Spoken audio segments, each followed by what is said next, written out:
Live with Duke Yeah. Jackson. Awesome, man. All right. Well, hey, thanks This is gonna for be. I'm excited, man. yeah, I'm nervous. me too. I've been nervous all day. I've been sweating. Have you? So This is our first one. First this is the go at first this. one. We're debuting. We're both Yeah, debuters. Isn't that we exciting? are. Well, I That is wanted to exciting. give you a proper introduction. Just looking at your IMDb account, you've been in a bunch of movies, right? So Yeah. you got credits that are cool. So let me see. Let me Yeah, they're make sure I cool. get this right.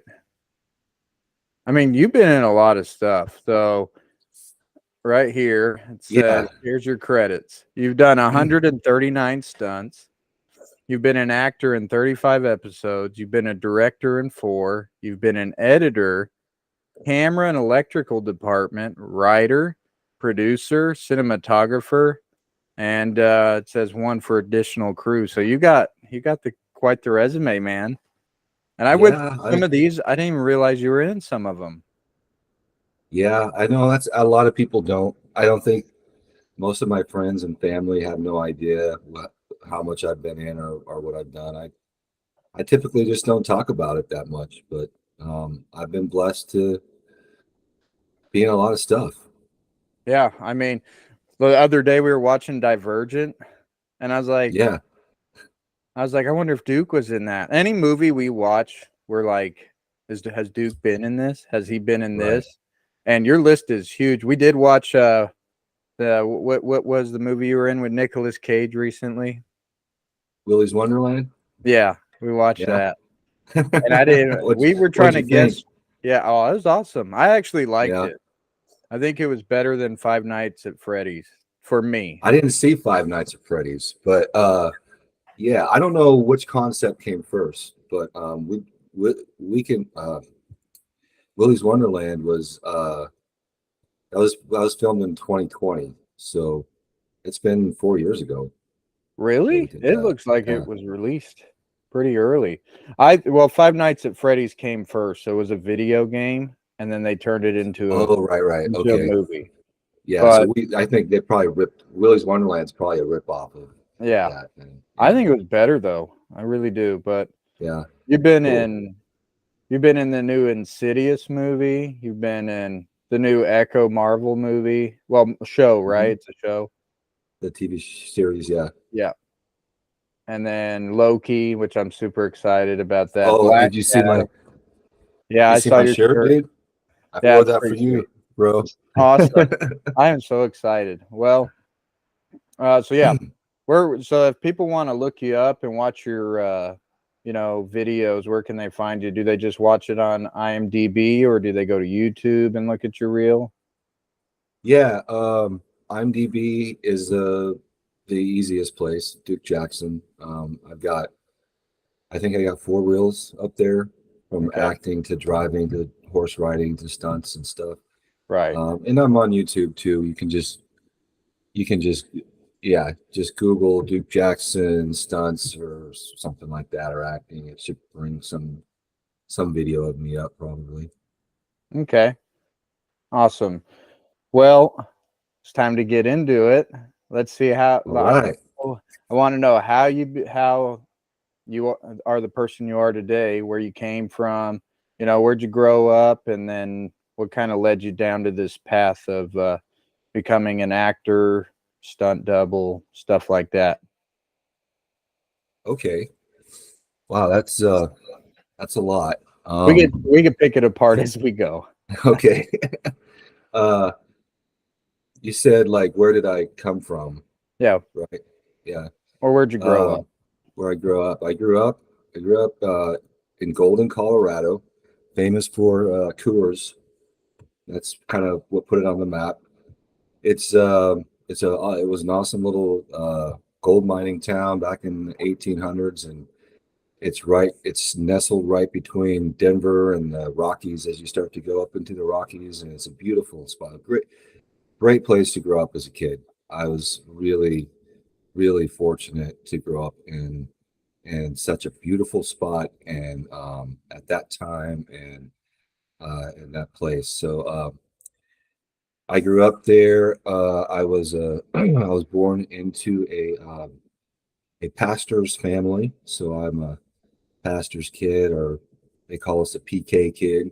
Hmm. Um, uh, it was it was a great thing, and sometimes it was a very difficult thing at the same time. But it was neat to have a community around you all the time as a kid and being in church. Um, that's kind of what's neat about it is you do feel like kind of a part of this little tight community. And being the pastor's kid, uh, I guess I was kind of in the center of the spotlight more than sometimes I really wanted to be. But we'd be asked to, like, perform sometimes, little Right. skits and plays, and do stuff in front of the church or whatever. So I think that's where I kind of got this little itch to be a performer. Um, I mean, actually, as a pastor's kid, you're kind of performing all the time because you Right. kind of have this expectation that you're supposed to do things that you're supposed to, how you're supposed to act and say and be and stuff, and you don't want to bring shame to your dad or nothing, and you want to bring pride to him in the church. So you're always in a spotlight, people are always watching, and you're always kind of performing. So I think I kind of got used to doing it, even though I didn't know it at the time that Right. that's what I was doing. Um, and I, even as a kid, for some reason I always challenged myself. That there was always things that I would challenge myself to do that I was afraid of doing, that scared me. And I don't know for sure why I would do that. I guess that just comes from a part of me wanting be uh, to be brave, or to be strong, or to you know I grew up in a time where, Part of it. I mean, I wasn't strong. I mean, I tried to be, I guess, but Right. I just had this. I think I just had this desire as a kid to be this kind of strong, masculine, macho, courageous, brave person. Like I said, my heroes were John Wayne. That's where I got. Cool. They called me Little I didn't know Duke, and that. then that stuck. Huh? I said I Oh, you didn't didn't know know that. that? No. Yeah, yeah.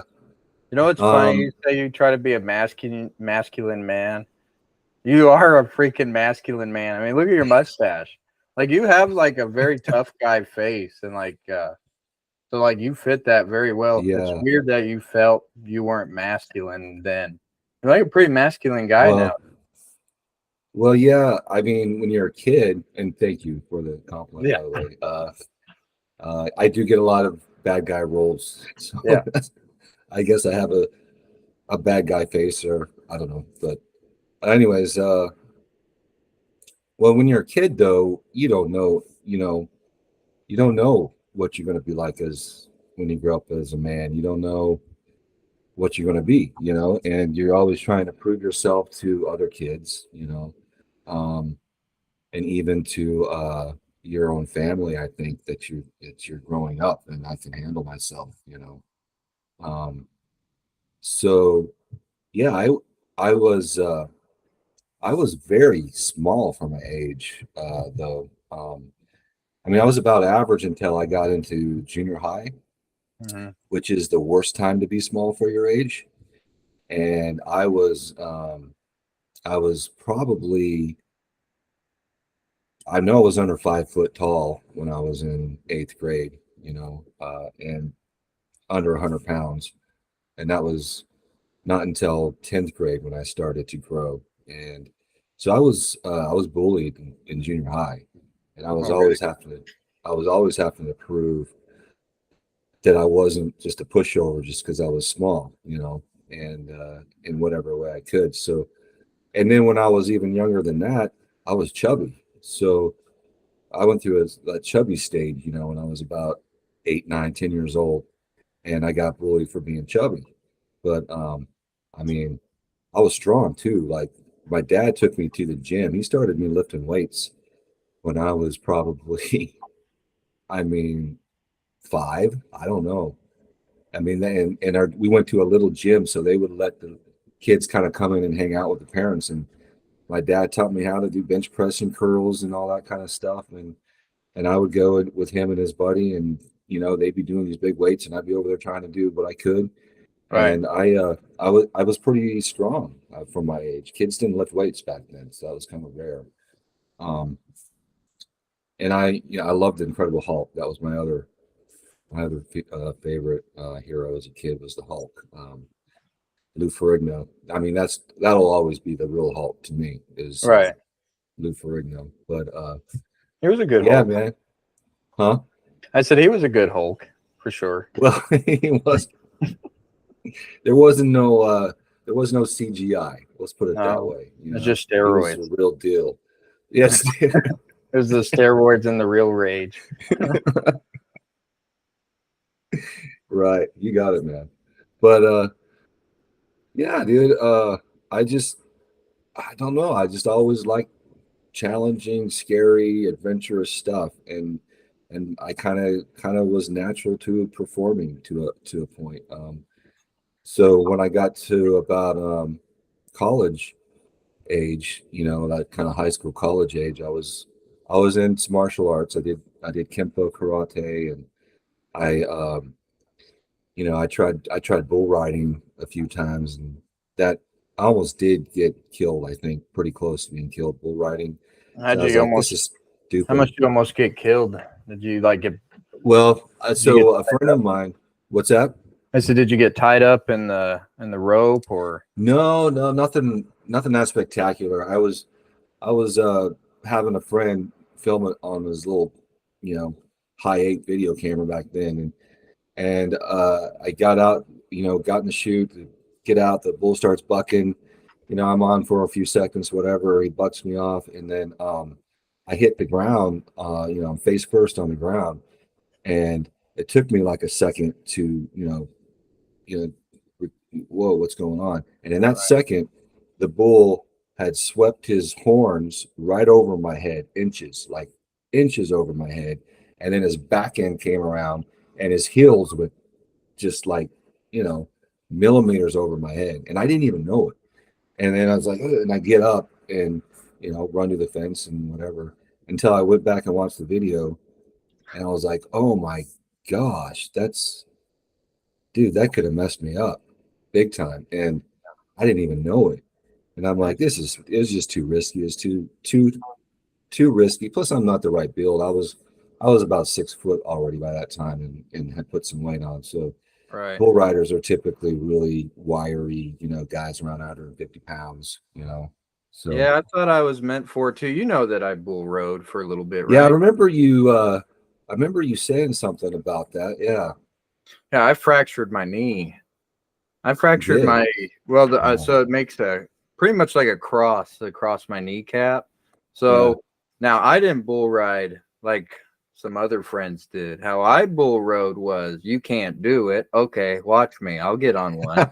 Plus, I was single and I wanted to impress some girls and stuff. Oh And yeah. I Oh was yeah. I just wanted to try it. So I had no prior training, nothing.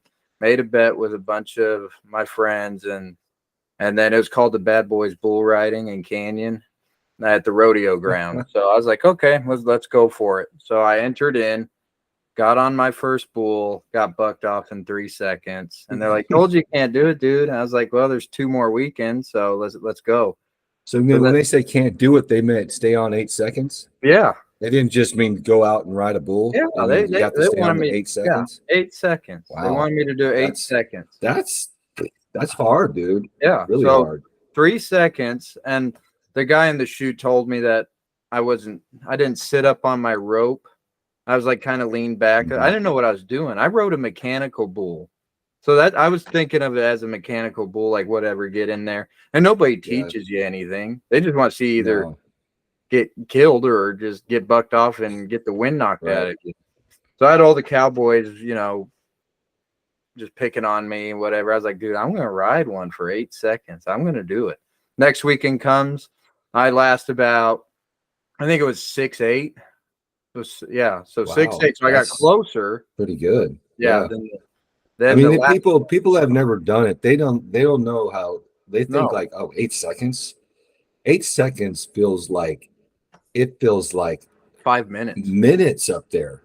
You Yeah. cannot believe like you think you were on there for so long, and then you go back and watch the video, and it's like 2.3 seconds. Yeah. And you felt Yeah, like you were on there for 2 minutes. But yeah. well, not only that, but the force of the bull when it's bucking, like you Mhm. wouldn't think you'd be sore the next day. I mean, just looking at it, he only lasts 2 seconds, but the force of the bull, and you can just feel the raw power of this animal. Oh yeah, it's It's amazing. It's crazy. And they're amazing, isn't it? snorting, they're shitting, Yeah. asses everywhere, and you're just on that thing trying to last. But And the skin is like all moving around on you. yeah, yeah, Underneath it just feels like this still body and with this yeah, loose skin over it. Yeah. right. So then so 6'8", and then this was the last weekend of the Bad Boys bull riding. And I get on the bull. This time I ask questions. I was like, tonight's the night. This is the last night to prove it to everybody. So I get in. I'm ready to go. My rope's ready. I don't even know how to explain it very well because I'm not a bull rider. But they're like, okay, sit on your rope a little more.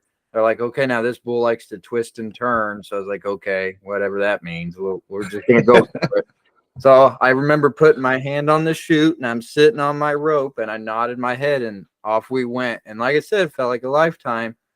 And then the buzzer goes off and I just let go because I was like, okay, it's time to let go. And So we you went. made it to 8 seconds. Yeah, I made it to. I have that picture Wow. that I showed you, and it has That's the Rocky impressive, Mountains dude. in the back. Yeah, So yeah, remember, and then yeah. it launched me like it. I launched in the air, just launched in the air. Well, because you let go, right? Yeah, I just let go. I was like, okay, I did it, and I didn't think to do it strategically. I just let go because I was gonna swing my Yeah. hips right over. But Mm. as I let go, we went to the ground. I let go, and he went boom. So I launched in the air, landed on my. How I landed was my left foot was crooked, like this, and so it shifted Oh, my knee, but I didn't feel it until I climbed over the chute, and then I landed on my well. Plus, you got boots and spurs on, so I went over the chute. Then I jumped over, landed on my feet, and then I just felt this pulsating pain in my knee. And then my friends took me to the hospital, and then cut my chaps, cut my pants, cut my boots off, everything, and then yeah, you got a fractured knee. I was like, oh, great, that wasn't worth it. great. That was worth it. And that was the last time Hey, I ever man. rode one. Yeah. Well, it's probably a pretty smart Yeah, career move. it Yeah. was stupid. But hey, you did 8 seconds. Yeah, I could I say I can't rode say a bull that. I crate. can't say that, man. That's impressive, dude. I used to have a video, but I don't know. I think it was on my old phone and or my old iCloud or something. I don't know. I don't know how to get it, but I would like to have it. But I have that picture. I think I showed you that picture. But Yeah, I think you did. I think you have shown me. It's I been can't it's been a remember. while, but yeah, I I don't know. remember it. And so you almost So, broke your neck. You almost broke your neck, right? well, yeah, I mean, something like that. If he had hit me with those horns or his back hoofs, it probably could have, I mean, at least a concussion, and who knows, Right. possibly what else it could have done. So, yeah. But anyways, so around that time of my life, I was really kind of searching, and you're a guy, you're a teenage boy, so your hormones are like raging, and you just want to go out and you want to do something. You want to Right. conquer the world. I thought about going into the military, but I just gotten out of Christian high school, and I didn't want to go back into like a heavily rural type of environment, where people are telling me what I have to do and not do. Right. So I wanted to spread my wing, I wanted to spread my wings more, Mm-hmm. and And so I didn't know what I want to do, but I was really into martial arts, and I was getting into rock climbing a lot. Uh, I'd done bungee jumping. These sort of things were just kind of attracting me, and I loved martial art movies. I mean, man, yeah, all the Bruce Lee movies, but I mean, at the time I was coming up, it was like Jean-Claude Van Damme was the man, like Yeah. Bloodsport, That Bloodsport is kickboxing, sweet. That's one of and my all favorite of movies. those. Yeah, and then Jason Scott Lee did the Dragon movie where he was about Bruce. He was doing about the Bruce Lee story. Yeah, yeah, yeah. Uh, and Cliffhanger was. I mean, these were like these movies that were coming out. Point Break. Point Yeah. Break came out like right at that time, and that was let's go to California and let's ride waves and live an adventure life and skydive and do all that kind of stuff. So yeah, man, I was just wanting to do something. I was tired of being in little small town Colorado and Mm, the preacher's kid and with all these like expectations, and I wanted to break out. I was biting, chomping at the bit, basically. And not to mention as a kid, we always went to California for vacation. That was the spot. Like we went to Disneyland and Universal Studios and like the beach at Knott's Berry Farm. And so to me, that was like the magical land, like right. Hollywood, Los Angeles. Um, that whole thing was just magical to me. And Universal Studios, oh my gosh, dude, I loved that place when I was a kid. They had these old, stunt shows that they did, Western stunt shows, and I was a huge Jaws fan. I loved Mhm. Jaws when I Yeah, was you're a kind of kid. psycho. You're kind of psycho, man. So yeah, I know, Who hates right? sharks? Weird. Every other kid my age saw that movie and was scared to death of the water and Yeah, hated sharks. I saw that movie. I wanted to become a shark catcher, is what I called it as a kid. I didn't know what that meant. All I wanted to do was go out in the ocean, swim with sharks, and get paid to do it. right. And there was no way doing that too much at that time. I mean, a few people here and there, but nobody was really like, you know, studying sharks. They were just like uh, trying to kill them or, say how horrible they were or, that Hmm. kind of stuff, demonize them. So, when I was a kid, I was like, no, these animals they're not evil. They're just animals just trying to live. They just, want to eat. And we happen to be something they might eat, you know? but uh but I never saw them as evil or bad. I saw them as these really cool, strong, powerful, beautiful lines, creatures Right. in the ocean. So I wanted to. That was my passion as a kid was to go work with them. But living in Colorado is kind of hard to do that, and I was an okay student, but not like good enough to get like some big scholarship to some good marine biologist university or something. So plus my school was a Christian school. There was like 25 people in my graduating class. I mean, it was Right. Yeah. just a small nothing school. So I didn't have the means to get out there and go to school and go through all that training by the ocean that I needed to do. So I was trying to work and save money at that time. And I saw in Denver, downtown in Denver, Colorado, they were filming this low budget um, martial arts movie.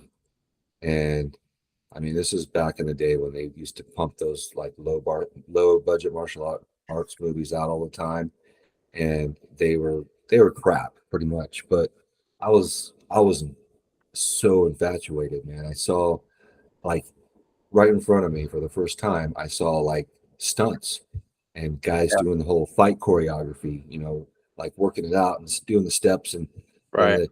the camera goes action, and they go do the whole thing, and it looks so cool and so fun. And I saw him do it several times, um, and then I saw this guy do a high fall probably 8 or 9 stories into a airbag.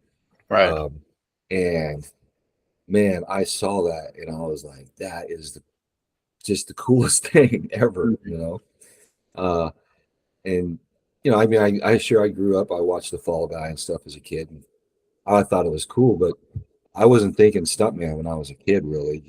Right. But when I saw this in front of me, and I think I was 18 or so, something like that, maybe 18, 19, I don't know.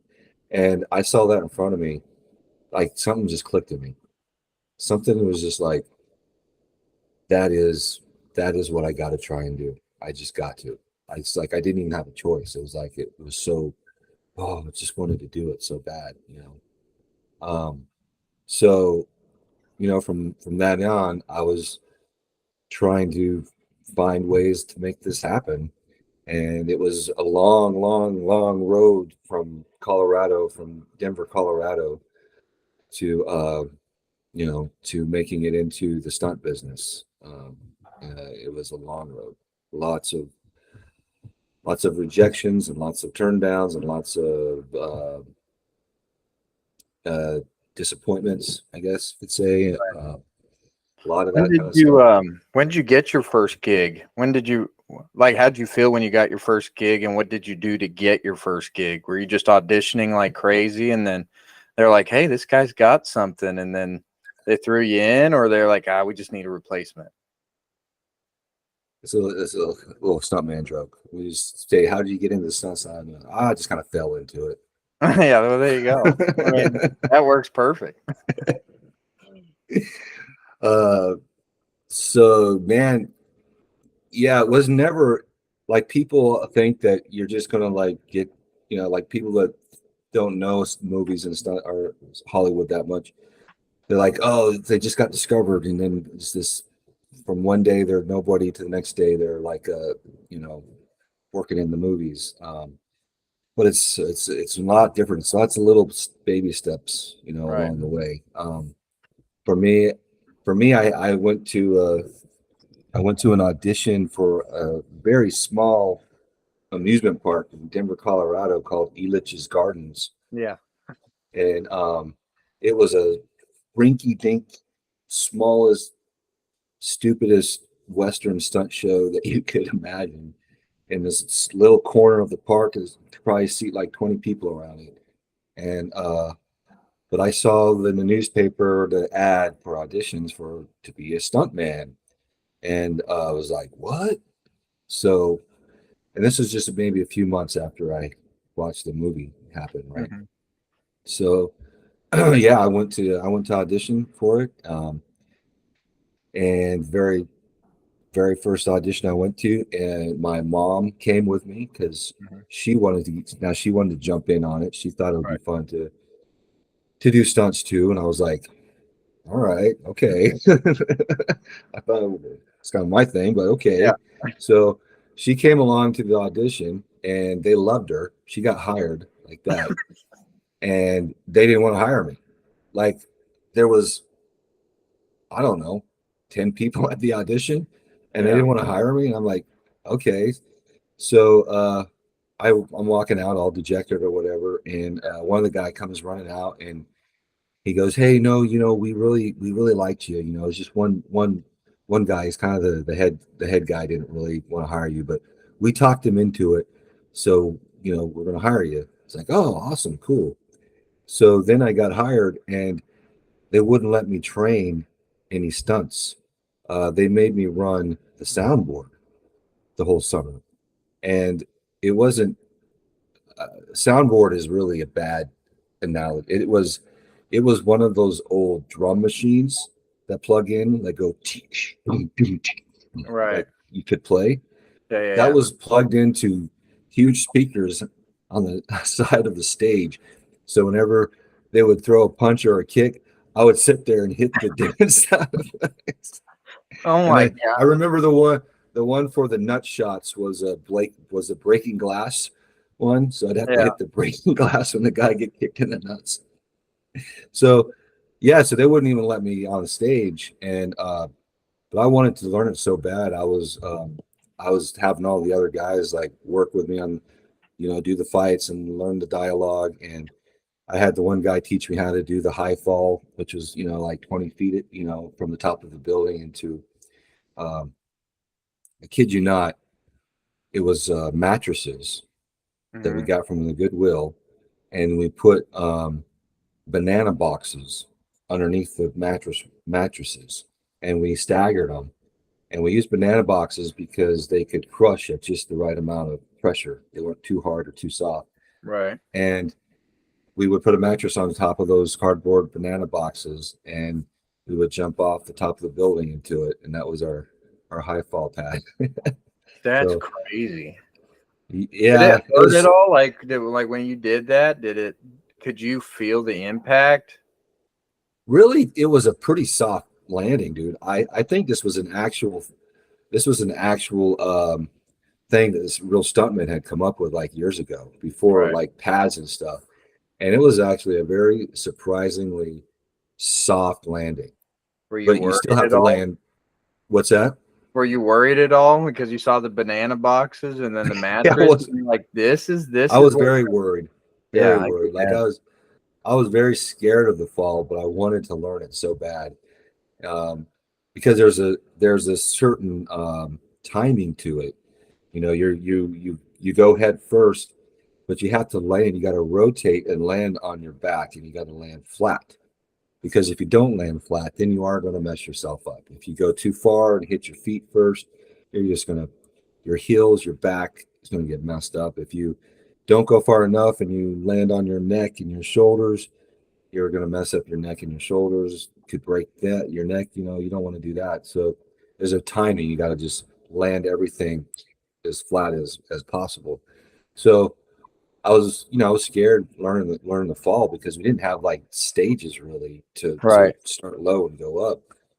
And man, I just used to practice it in my head over and over and over again and think about it and like, get up there and look at it and try to watch the other guys how they time it. And finally, I just did it. I had one of the guys up there help me with some spotters, and I just went Right. for it and did it. And it was like one of the best thrills of my life. I like loved it, man. It was so fun. I loved doing the high falls after that. It was Yeah. always that was always my role when I did any of the live shows because that's how that's how I took my journey. So once I did that live show at Elitch's,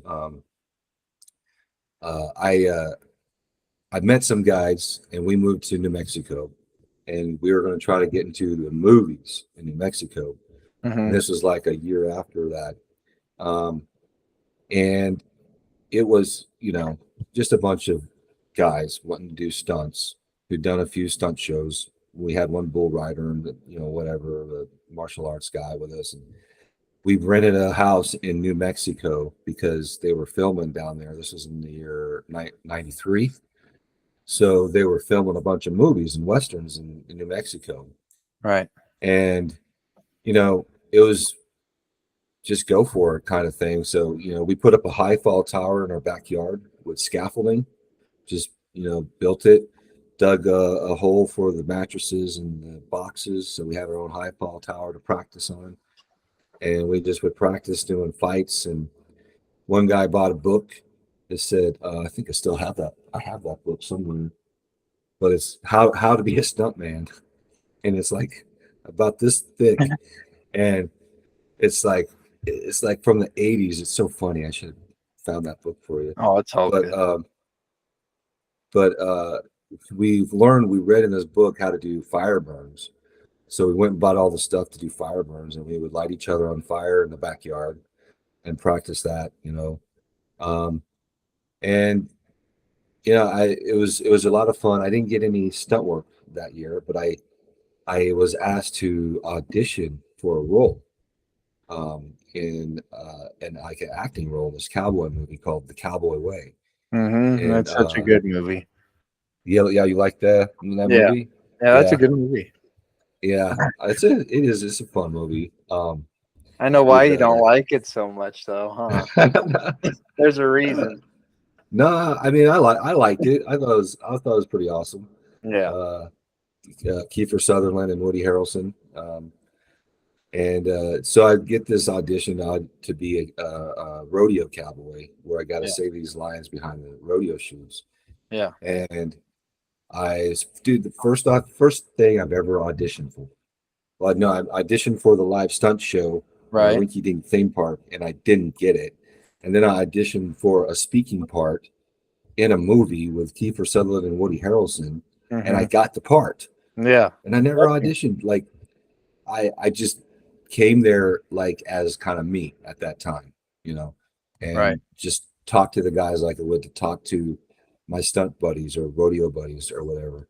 And yeah, they just kept having me call back after call back after call back, and finally they're like, okay, the director likes you, and tomorrow we're going to set and we're going to do a rehearsal with Sutherland and Woody Harrelson, because my scene was with those two guys, Yeah. and I'm like, ooh, okay, this is really happening. Well, how So I did get that make you this. feel? Like, so when they called you back, did you like finally, did it like a huge weight was lifted off your shoulders? Did you go and like celebrate? Like, Not really, because I was just starting out.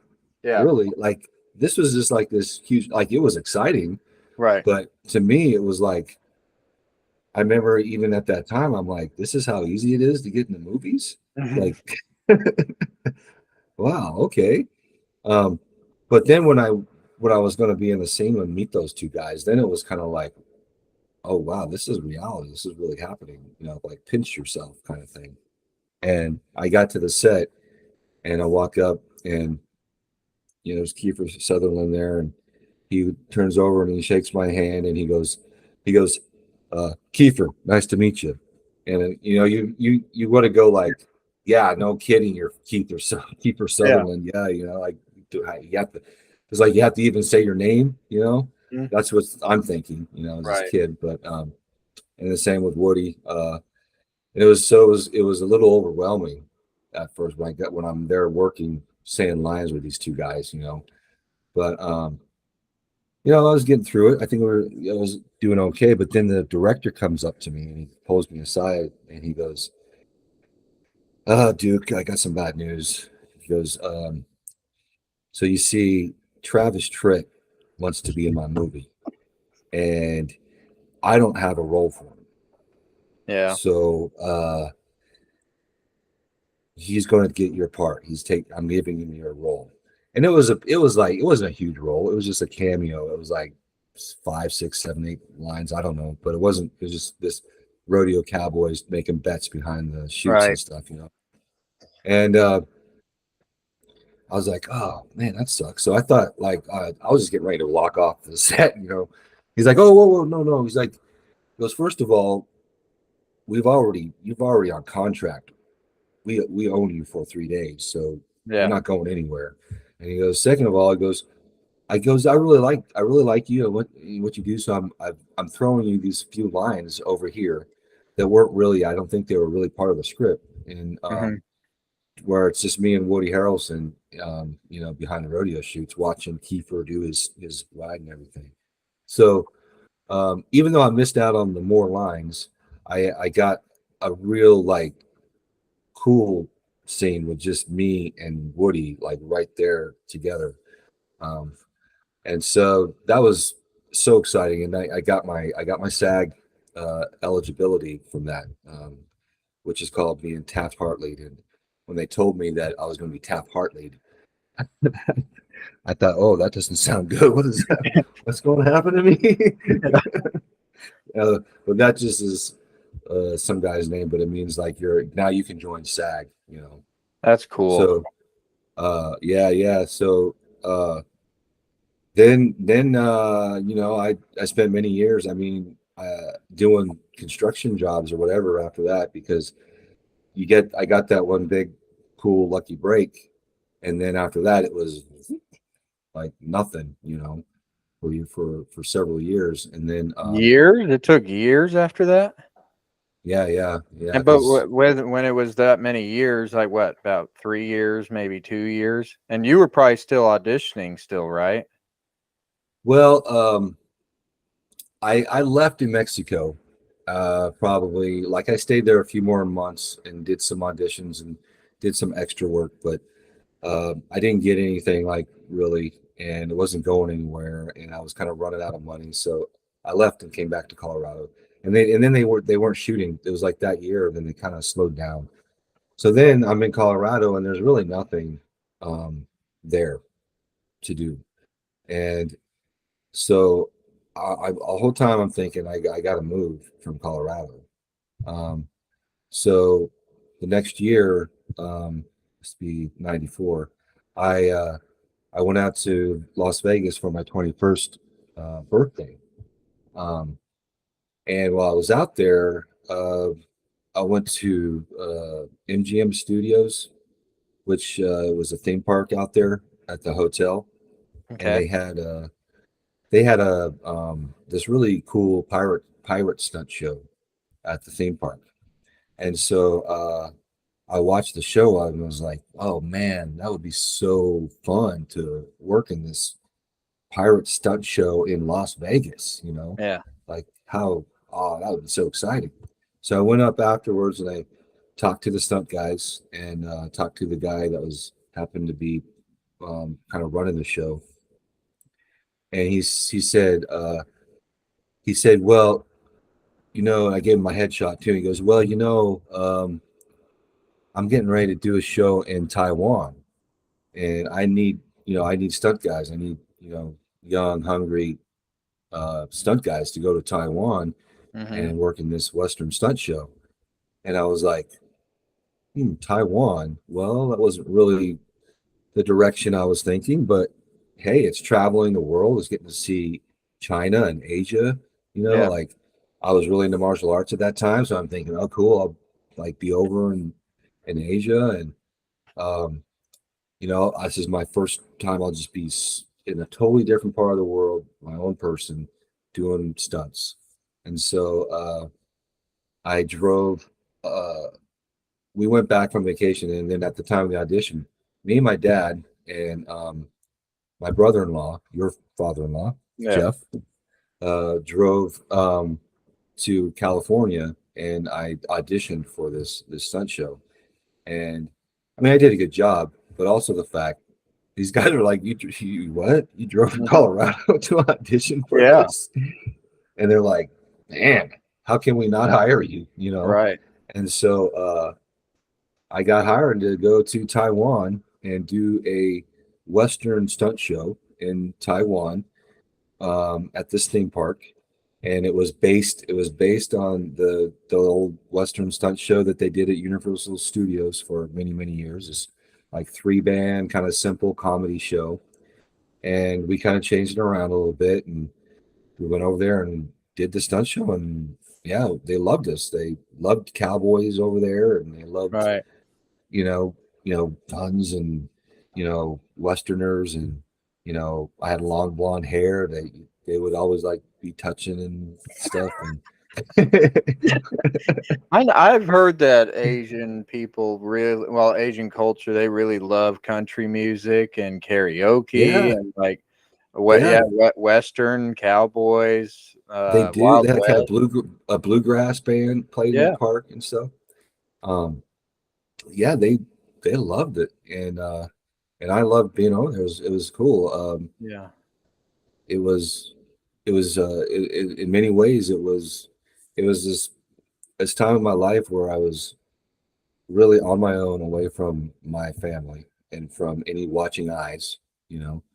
Um, so I went in a little crazy and kind of went off into the drinking and partying and stuff, that kind of direction. But it was a lot of stored up stuff inside of me, and anger and stuff. So um, I was uh, I was in Taiwan doing stunts with these other stunt guys and Mhm. having a Just, ball, yeah, man. just having a great Yeah, time. yeah, You could actually be yourself because you didn't have all the eyes on you. You're like, is this like it was right, nice to open up and kind of find yourself through that. right, right. I don't It think that's was, it was, it was. I mean, there's always a good side and a bad side to everything Hmm. that you do. And, that good side was, yeah, I was finally able to kind of open up and let free a little bit. Right. Um, the bad side is it started me down a road of addiction and fighting alcoholism, which I had Right. to come to in my life. But that's just life. Hmm. You just gotta take your roads and your journeys, and sometimes those roads and journeys aren't going good places, but that's still part of your journey, and Yeah. you just got to find your way back out again. But Yeah. if you don't take those roads, there's always a part of you that's always like, what would have happened if I'd done this, or if I tried this, or Yeah. went here and did that. There's always that part of you. Um, and I think it's better to explore than to your whole life just be like holding on to this fear of Hmm. of of not having really lived, a Yeah. regret of not having really lived, and this fear of not being able to explore and try things. Yeah. I agree with you 100%. Because if you just stay stuck, like, well, you have to go down the journey no matter what. Just like for you, like so far with your story, is you've been on adventures and adventures, and you've taken risks. What would have happened if you didn't take the risk? Where would you be? What would you be doing? But you were so passionate about your career that you didn't know it was going to be a career at the time. You said, "This is what I want to do. If it works out, great. If it doesn't, but I'm happy." Hold Right? on one second. My No, you're earphones fine. just turned off on me for no reason. I got you. Yeah. Is that better Sorry, now? sorry about that. Go ahead. Okay. Go ahead. But you just showed everyone that if you take risks and and go down that journey, that yeah, there might be some bad, there may be some good, but what would have happened if I Right. didn't do it? And I mean that's same for me moving out Yeah. here. We were in Colorado stuck. We didn't know what we wanted to do and just felt like I just got to get out of Mhm. here. I tried every job I could. I got rejected 6 times at my old job. Didn't know why I was qualified for it. As maybe God doesn't want me here. Maybe we're not meant to be here. We left, and our life here in Kentucky has been 1,000 times better. Mm. Like just life is better here. That's Took some awesome. bumpy roads, like it was scary. I almost quit. I almost went back home because I didn't like Southern people that much. I didn't get their culture.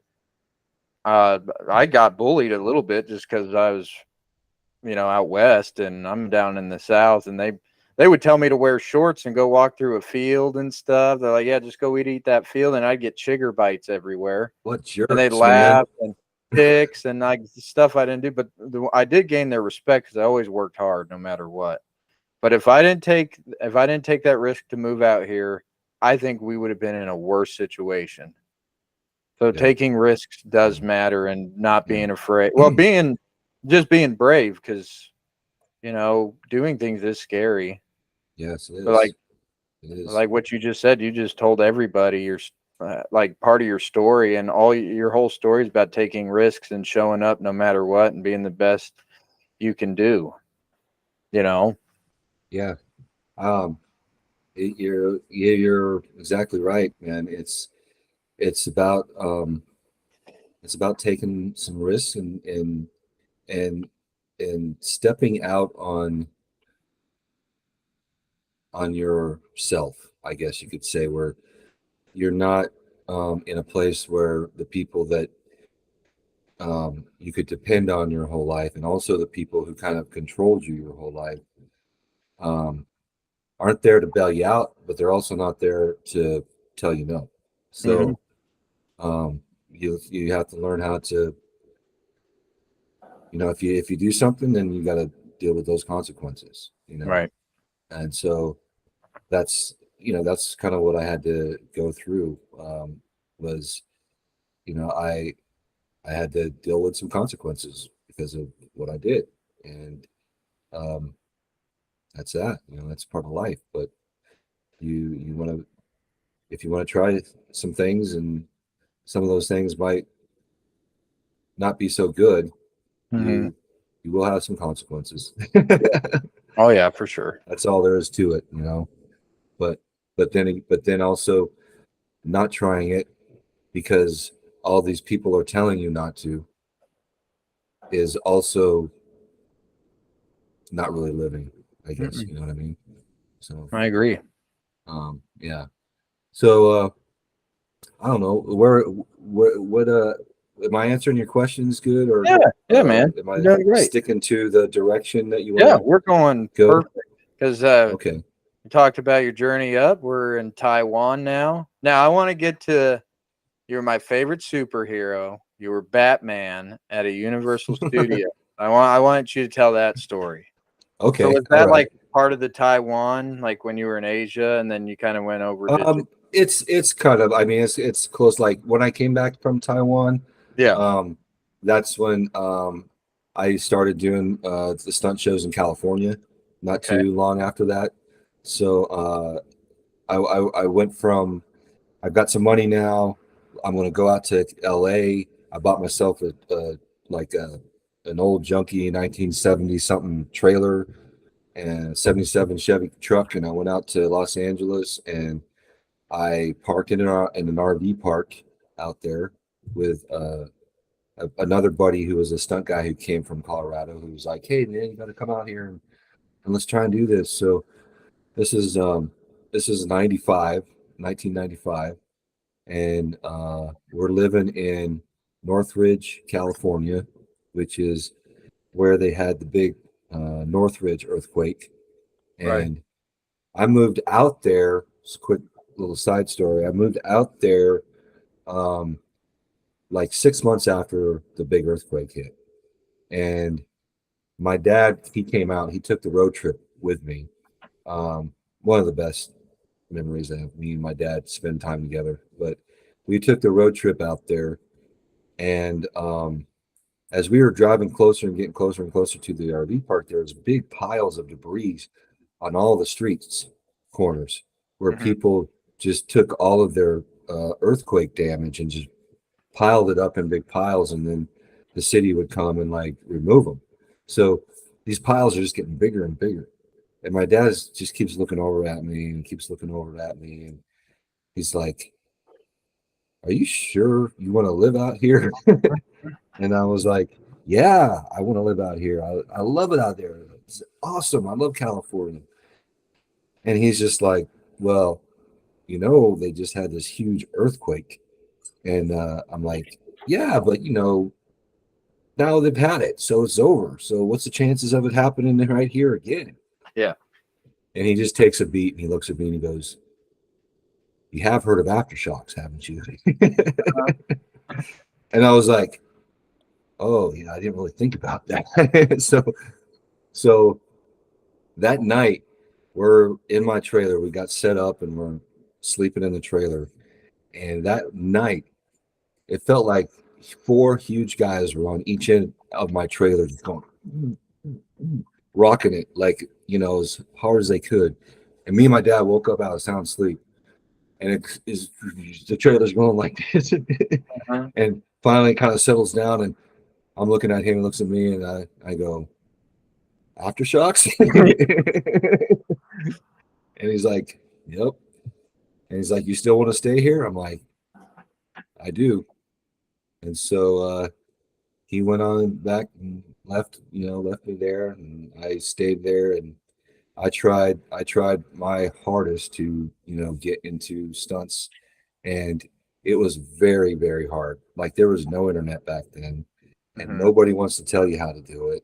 And uh, there's like all these little groups coming there around there saying, "We're stunt people. Come train with us. We'll teach you how to be a stunt guy."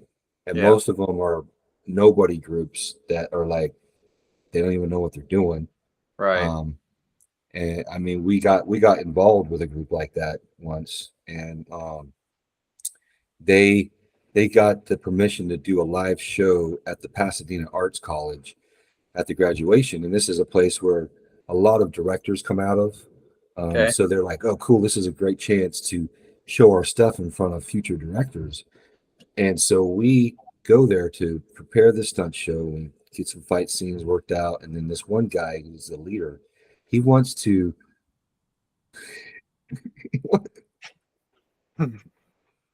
he wanted to blow up a shack in front of all these people because he thought that would impress them.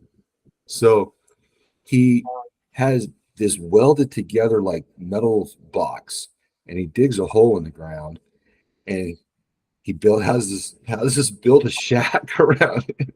And it's not, and he's got like 2x4s and 16 penny nails.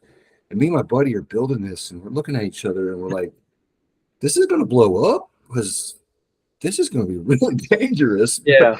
But I guess he knows what he's doing. He's a stunt guy, whatever.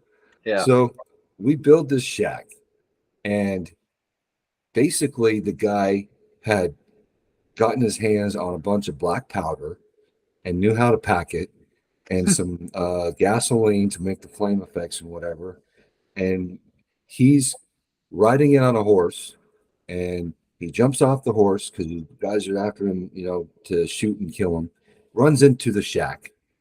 Shack door closes. In like 15 seconds, it's supposed to just explode, right? Yeah. So Yeah. I'm like, cool, all right, this is gonna be fun. But me and two friends that were really good friends, and we all made this plan. We're like, we got to park in a place that we can like leave the scene really fast. And when they get ready to do this part, we need to be like where we can get to our car. Because if something's wrong, goes wrong, we need to not be connected to this at Right. all. Like we need to Right. be long gone, right? So we did our fight scene. I broke my rib because this guy like side kicked me so hard in my rib. Oh man. And then, we decided to stick around for this explosion, and we're hiding behind this building, kind of around the corner watching it. And there's like people that are like, I don't know, probably 50 to 100 feet from this thing. They're not very far. And I started like telling people that I saw, I'm like, you don't want to stand this close. You really, no, don't. You want to get back. And they're like, yeah, whatever. I'm like, no. So, so we get behind the corner of the building, and it's a glass building with like these mirrors, windows, and that thing goes boom, boom, and like all the glass windows are doing this and stuff. Oh my And God.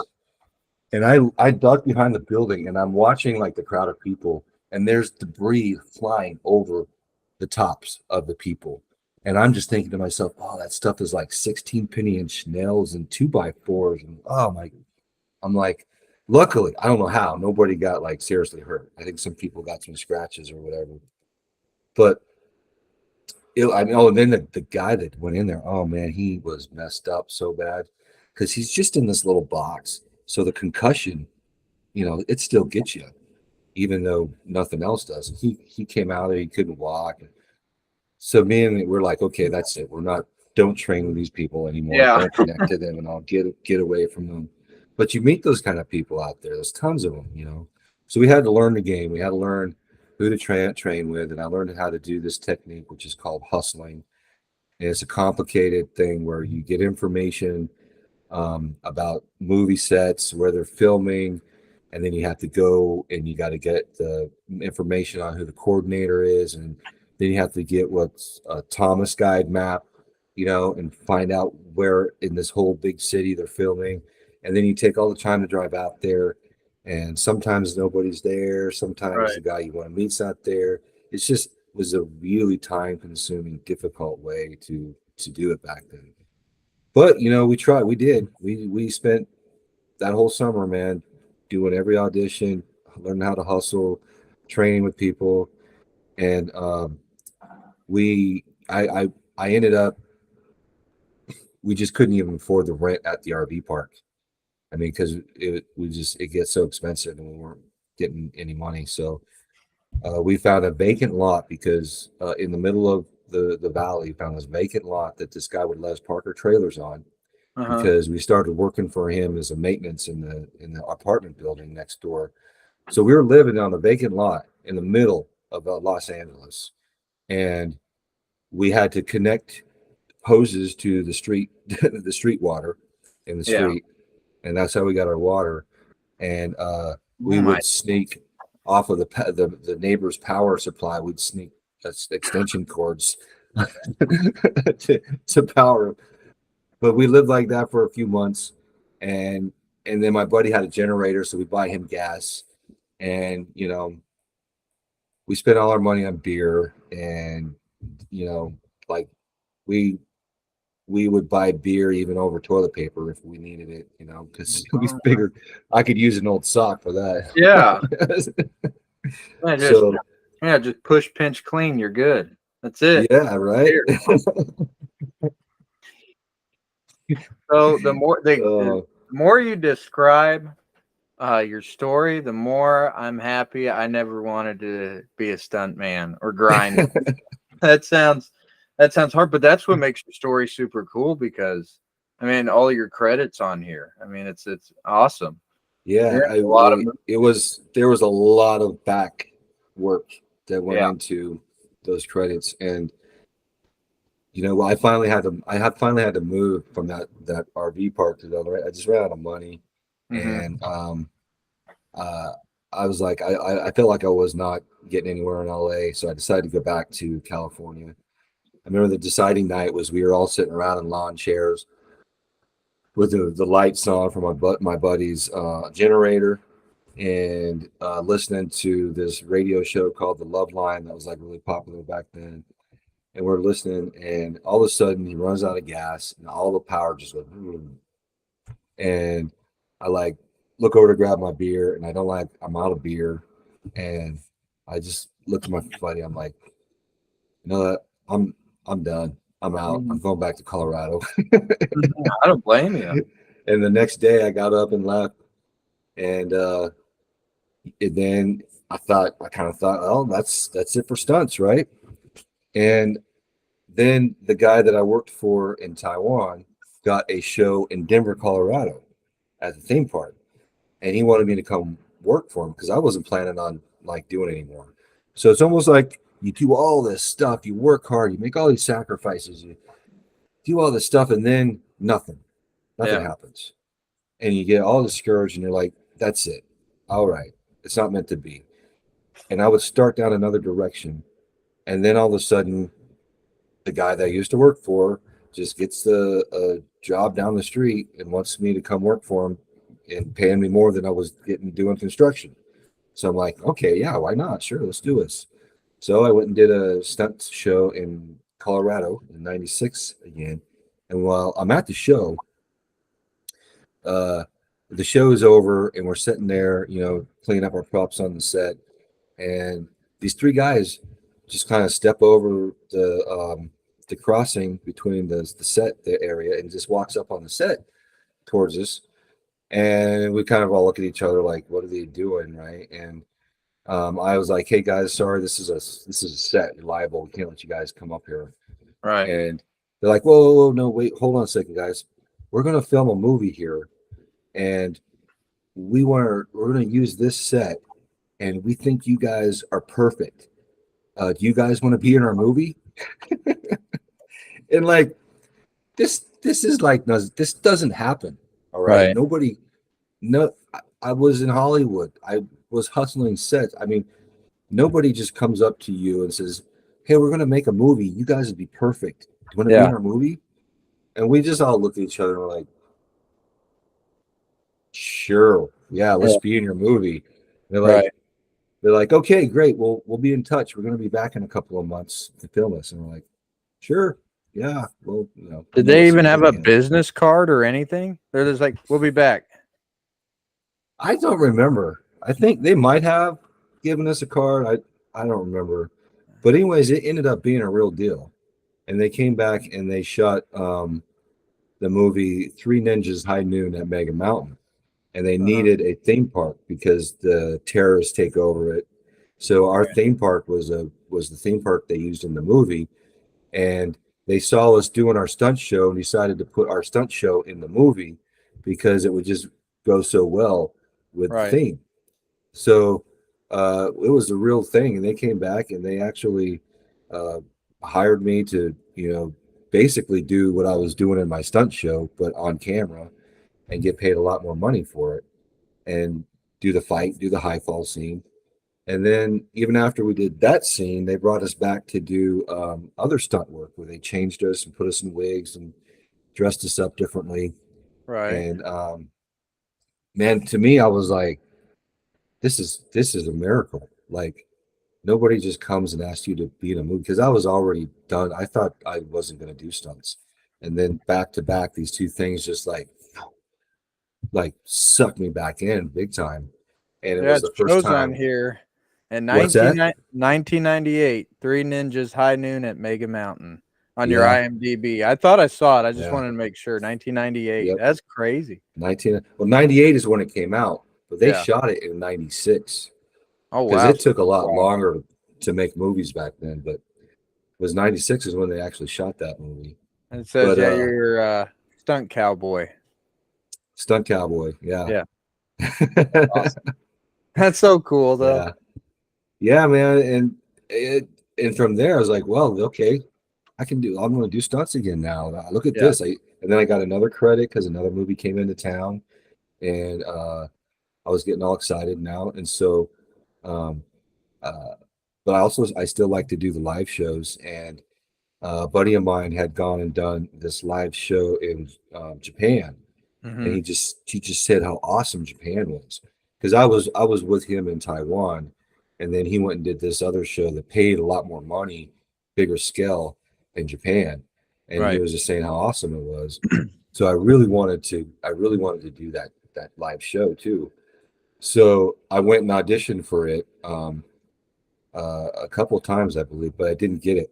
And then I was living in Colorado at the time, and I heard when the auditions are going to go. So I was like, okay, I'm going to go there. This was in the middle of the winter time, and we were living way down south in Canyon City at that time. And so I drove up to go to the audition, and actually, no, that was before Canyon City. Never mind that part. But anyways, I drove to the audition or to the airport. Sorry, get on the airplane, and there was a really bad blizzard that came in, and they snowed. All the flights got canceled. Right. Just were snowed in, and Typical. so I was like, okay, I guess not. I guess it's not meant to be. And they were letting some lights flights leave a little bit later, but they were pushing people back, and I was not high enough on the list to make it on the next flight, right? So I wouldn't have been able to get out there till the audition was over. So I was like, that's it. Okay, not going to happen. We're walking out of the airport, and my dad turns to me and he goes, for no reason at all, he goes, well, why don't you just walk over there to that desk and just ask them one more time if they got a place on the plane. And I literally just hung up the payphone talking to the lady saying that no. And I go, well, Dad, I just hung up. There's no spots. He goes, well, just ask them. And I'm Yeah. like, okay. But I had at this point, I had surrendered it as to not happening. I basically was all excited and then disappointed. And then I finally was like, all right, God, I guess this is very clearly not supposed to be my path. I accept Right. that. And as soon as that happened, I walk over to the gate or to the counter, and I say, hey, you got any seats left on this flight coming up? And she looks on and she goes, oh, I'm sorry. We only have one seat left on the flight. And I go, well, that's all I need, one seat. Yeah. And she goes, Right. oh, I thought you two were together, me and my dad. And I go, oh no, he's not going. He's just dropping off. He's staying here. And she's like, oh, you need one seat? Yeah, yeah. Yeah, you just made it. You're the last person to get on the flight. You just barely made it. Wow. I was like, what? She's like, yeah, you better run. I That's was like, oh, amazing. okay. So I'm like, wow, okay. And as soon as that happened, I knew I was going to get the part. I knew I was going to get Yeah. the audition. It was like, there was no question. It was like when I was flying out there, I was just sitting in the airplane and looking out the window, just feeling all excited and Yeah. happy because I'm like, there's no way that would be the last one in that circumstance if this wasn't meant to happen. So I went in with that confidence, right? Hmm. That it was going to happen. And I got hired, got the part, went over to Japan, and I spent almost a year over there. And what I mean, we could do a whole podcast on Japan, just Yeah, I bet. what it was like to live in that country, dude, and experience those people. And I mean, just one of the best experiences of my life. I learned so much over there and from those people. Um, my wife's Japanese, so Yeah. obviously, it impacted me a lot. But but yeah, so I spent I spent almost a year in Japan, and then I met my wife. She wasn't we weren't married, but I met the woman who Mhm. became my wife over there. And I came back and had all this money in my pocket now because they paid really good. This live stunt show in Japan. I was at that time it was a lot of money. Now it doesn't sound like that much, but I was making like $70,000 a year. That was my Wow. annual, like And 70, that $75 was thousand dollars a when year. was that? Like what year was that? So that was in 97. So that was really 97. good. Yeah, That was like really good. that's And amazing. I was 24 years old, right? 24, Right. 25 years Yeah, old. that's Like that that's was a ton of money. yeah. So And when I you were came, there, you did a bunch of different shows, right? I You ended did up like doing two different shows over there because Universal Studios came over later, and I okay. ended up working for Universal Studios. And But you were Batman, right? You did a Batman one, oh then did man, I'm sorry, I haven't gotten to the back. oh no, I'm way you're fine. behind, dude. You I'm know, you're sorry. fine. You're good. No, that was not Batman. I It was played a a bat. Viking, uh, like a Hey, they both got horns, right? they both have one, right? That's Yeah. close enough. Okay. And yeah, and I wore a fur cape, not a bat cape, Oh, but see, we're kind of similar. It's okay. no, that was a Viking stunt show. It was Okay. they brought a bunch of Americans, and I was a little one, big Americans, to play Vikings, and Okay. we would battle off with these Japanese fishermen because they found our ice cube or iceberg and the ship melted when they took a picture, and now the Vikings are loose. It Right. was it was fun. It was silly, but it was fun. It was a good show.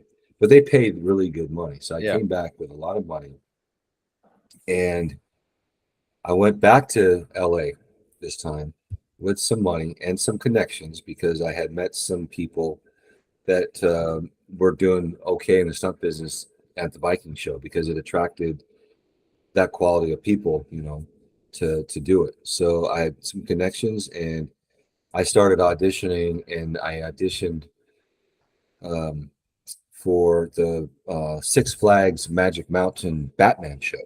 Okay. That time it was the Batman and Robin show, based on the movie Batman and Robin.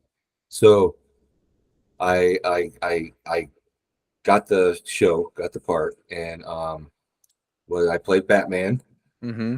uh, and it was the worst, hardest, terriblest show I ever did. It was. I mean, it was a fun show. It could be fun. So many gags in that show. I mean, we were Yeah. doing this is a live show, and we were doing stair falls and car slides and motorcycle jumps. This is all on concrete and Oh steel, my gosh. and slide for lives and rappels and high falls and explosions. And it was it was done at a theater that was in Valencia, California, where it would get 120 degrees in the summertime. And I mean, the sun would hit that set because they protected the audience, but they didn't protect the performers from the sun. Yeah. And it would get like 100 and I remember they had a thermometer. It would get like 130 and 40 degrees on that set. And you're trying to run around in a full Batman costume. And it was like movie quality Batman Right. costume, like thick rubber and heavy. Not only that, you had to wear uh, three costumes on top of your Batman costume because you had these quick changes where you come out as a security guard and then a police officer and then Bane, and then he did a quick change into Batman. So you had layers, Oh my and God. you would do 5 shows in this. And I mean, I was 25 at the time, and it Right. almost killed me, dude. I mean, Was it it worth just them? Was it worth literally the money though? At least was it like, oh, yeah, no, at least I'm getting. Uh, no. I I mean, can only, I can only imagine. yeah, it was rough. I went down from severe dehydration several times that summer, and had to go to the emergency room because of body cramps that got so excruciating. I could collapse on the ground and I couldn't move a muscle because it would cramp. And so they'd Oh have my to take God. me to the hospital, put IVs in me and stuff because it was you just lost that much fluid. And I mean, no matter how much I drank, I mean, I sweat more than normal people, I guess, but I could drink nonstop between shows, and Uh-huh. I would still be cramping That's afterwards. crazy. And you're doing So, electrolytes and everything. electrolytes, salt tablets, whatever, man. But I I did that show until I broke my neck doing that show, and that's what stopped me from it because I fell from near 20 feet hanging upside down and fell out of this thing that's called a ankle harness. And I fell down and I bounced off part of the stage, and then I went down to the cement concrete and broke my neck and messed myself up pretty good on that Oh one. my But God. As uh, Batman. As as best. Batman, So you were and just so all hanging. these kids are watching, and there goes Batman. Poke, Mommy, what happened to Batman? He's not Yeah. moving anymore. Oh my God. And they bring out a dark sheet, a black sheet, and they cover you so the audience can't see. You know why they lay you're laying there and they're calling the ambulance, and it was my my wife, who wasn't married yet, my Japanese girlfriend, came over to visit me, and that was the first time she came to watch me do the show. So that happened at that time too, and she English was like not so great, and she's up there, and she's like expecting her Batman to like get up and they bring the show, they bring the sheet, they close it, they start shipping everybody out, telling people to leave, and she's just like, what do I do? What do I do? Right? Yeah. So, I was more worried about her than me. I was telling everybody, I'm like, you got to go find her and tell her I'm okay, and bring her back here. She's gonna freak out. She's not gonna know what's going on. So, but that was my end of. Batman. No, it was not my end of Batman actually, but that was my end of Batman at that time. I Yeah, got and you. then that was in '99. That was in '99 when that happened. So I was still in the live show business. I was not into movies yet, really. I'd done a few things here and there, but I was not really making a living by any means doing Right. TV and movies. So it took another coming back from that injury because I thought I was done. I didn't Hmm. think I just thought, oh, that's it, And I wasn't paralyzed, and I thank God for that because I wouldn't know what to do with myself if that happened. So um, thank God for that. But it did make me think a lot about how I'm not actually invincible, Right. and Not even as um, Batman. not even as Batman. Yeah, and then so I didn't even know if I wanted to do stunts anymore after that. Actually, to be honest, I was a really difficult time in my life. I was really struggling with some addictions at that point in my life, Right. and I think maybe that's part of the reason that it happened. You know, sometimes God's got to get a hold of you and break you up, break your neck even to get your Yeah. attention. But that's way better than the alternative of losing your whole life to these crap, these Right. addictions. Um, anyways, that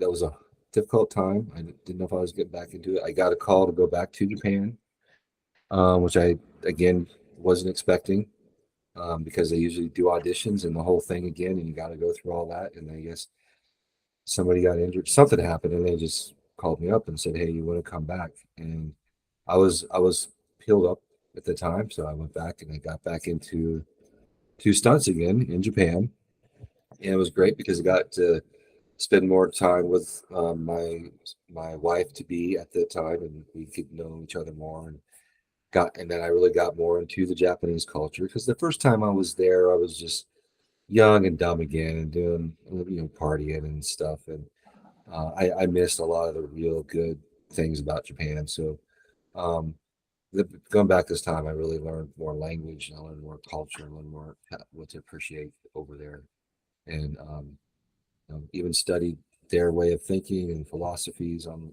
life, and um, it really impacted me a lot. So I'm glad I went back, got to go back and do that. Um, and so then I made another um, decision after that was over in about 2003. I did that live show.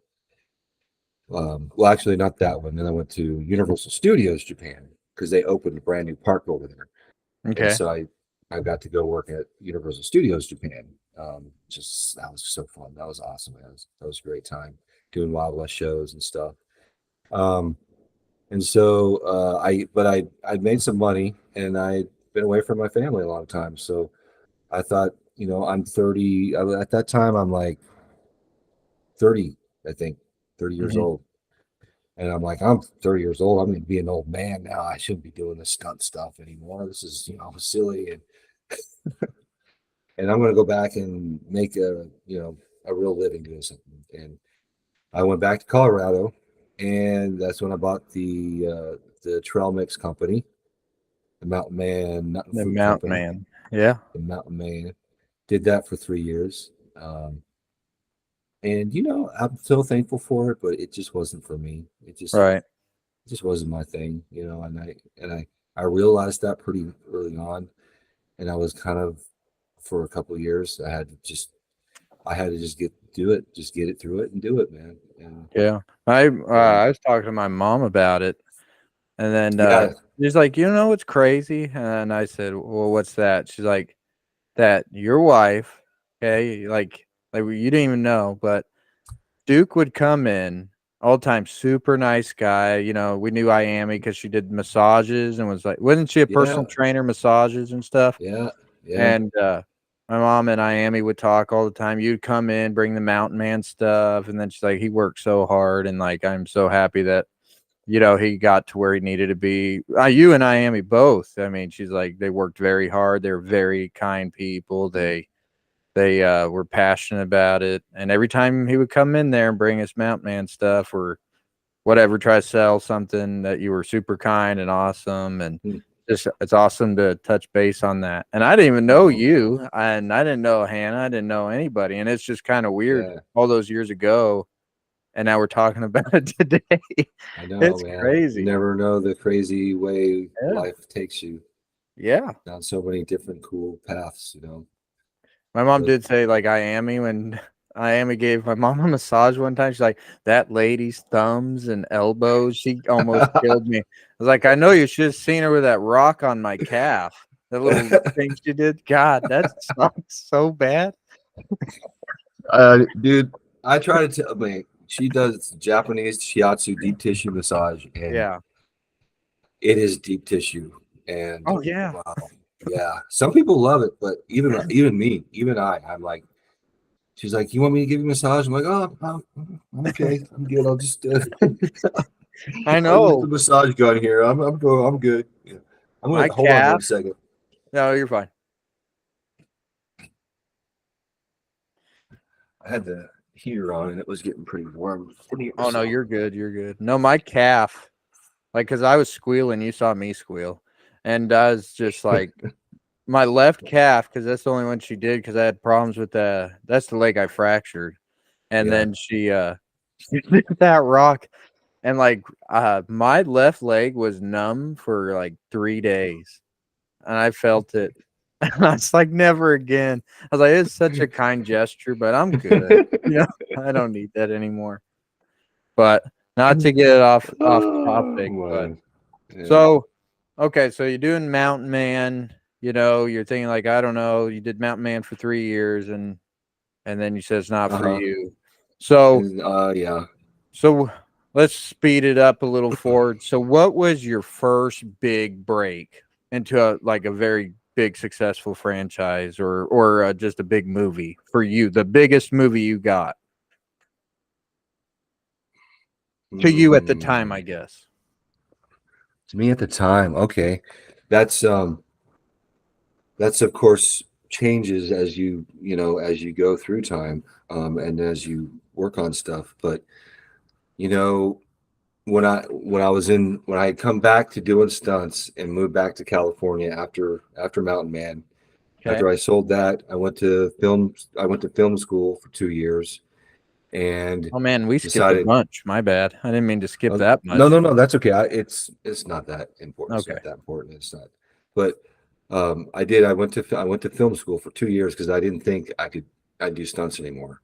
Okay. So I learned directing. I learned editing. I learned camera. I learned lighting. Um, I learned behind the camera stuff because I thought I still want to be part of this business. I want to be creative. Um, Stunts is not a reality, a realistic possibility really anymore. Mm-hmm. So I'm doing this. So I went and learned that stuff, and I couldn't get work to save my life in Colorado. So we go. My wife, she's like, "Let's move to California," and I go, "Oh no, no, no! You don't You're know how thinking of hard the it is." aftershocks. No, I was thinking of how expensive it is, how Yeah. crowded it is, how pollution, like how competitive, like everything. Dude, I remember how hard it was to get by out there. I had 35 parking tickets in 1 year one time because you just don't. There's nowhere to park, even in front of your own apartment building, and you get busy. You forget about what day they're doing, what sweeping, and oh man, there's a whole there's a whole story about cat poop and parking tickets. That I should tell you sometime. But um, anyways, I I I said no. I don't want to go back to California. That it's just too hard. Yeah. I'm like I think I'm like 33 years old at this point, and I'm like I'm too old to go through that again. I was in my young 20s, and she's like what too old? What? You're 33. Shut up. Mhm. We're going to California. And so like, okay, so we head up, go out there, and two cars. We just filled up two cars of junk and went out there and jumped around at different people's friends' houses, well, not houses, apartments, staying in Mhm. their apartments for a while until we could find a really, really cheap studio apartment in a not great part of town, kind of close to Koreatown area. And in fact, the second night we were there, we were in the seventh floor because we wanted to have the view, and we're up there cooking dinner, and all of a sudden I hear a helicopter, searchlights coming in our window, and I'm like, "What is going on?" So I go look out the window, and just the street over from us, I counted. It must have been like 17 cop cars that were just Oh. blocking it off, and the helicopter is shining its light on the top of the roof of this apartment building that's right next to us. And he just went on, and I remember my wife, I'm like, wow, this is better than watching TV. This is cool. Like, we have our own crime show like live in front of us. Yeah. But I mean, that was the area we lived in. Like we came home one time with a blood trail out of the elevator out to the front of the sidewalk, and Oh my. found found out that they got in the wife and husband got in a fight, and she stabbed him, and he just started walking down the street for some reason after being stabbed. He's like, I gotta go take a walk. I gotta walk this off. No, I'm gonna walk it off. Yeah. All right. So yeah, it was a crazy place, man. Crazy, but crazy place. drug dealers, prostitution was happening in that building. I'm sure they were making meth, you name it. But anyways, I got back into the live shows again because I tried to do directing, photography, camera, and I had no contacts, no real experience, and um, I was like couldn't find paying work, so I was doing like non-union extra work, which is the bottom of the totem pole. You're Right. like making $60 a day, and you're being treated like poop because that's what these people in the business see you as. You are basically a piece of furniture, and shut up and don't, ask Right. questions and stay out of my way. Just do your job So, and be quiet. right, exactly. So, I went from that. I'm like, you know what? I'd rather do live stunt shows than this crap, right? Yeah. So, um, I started calling up some friends and saying, hey, anything, and I got an audition to the pirate show, got it. Then I went to, they said, hey, Knott's Berry Farm is auditioning next door. So I went and did the Knott's Berry Farm stunt show. So now I've got the Pirates stunt show, the Knott's Berry Farm stunt show. And then Universal was hiring for the Waterworld stunt show. And Waterworld was one of the shows that I wanted to do more than anything.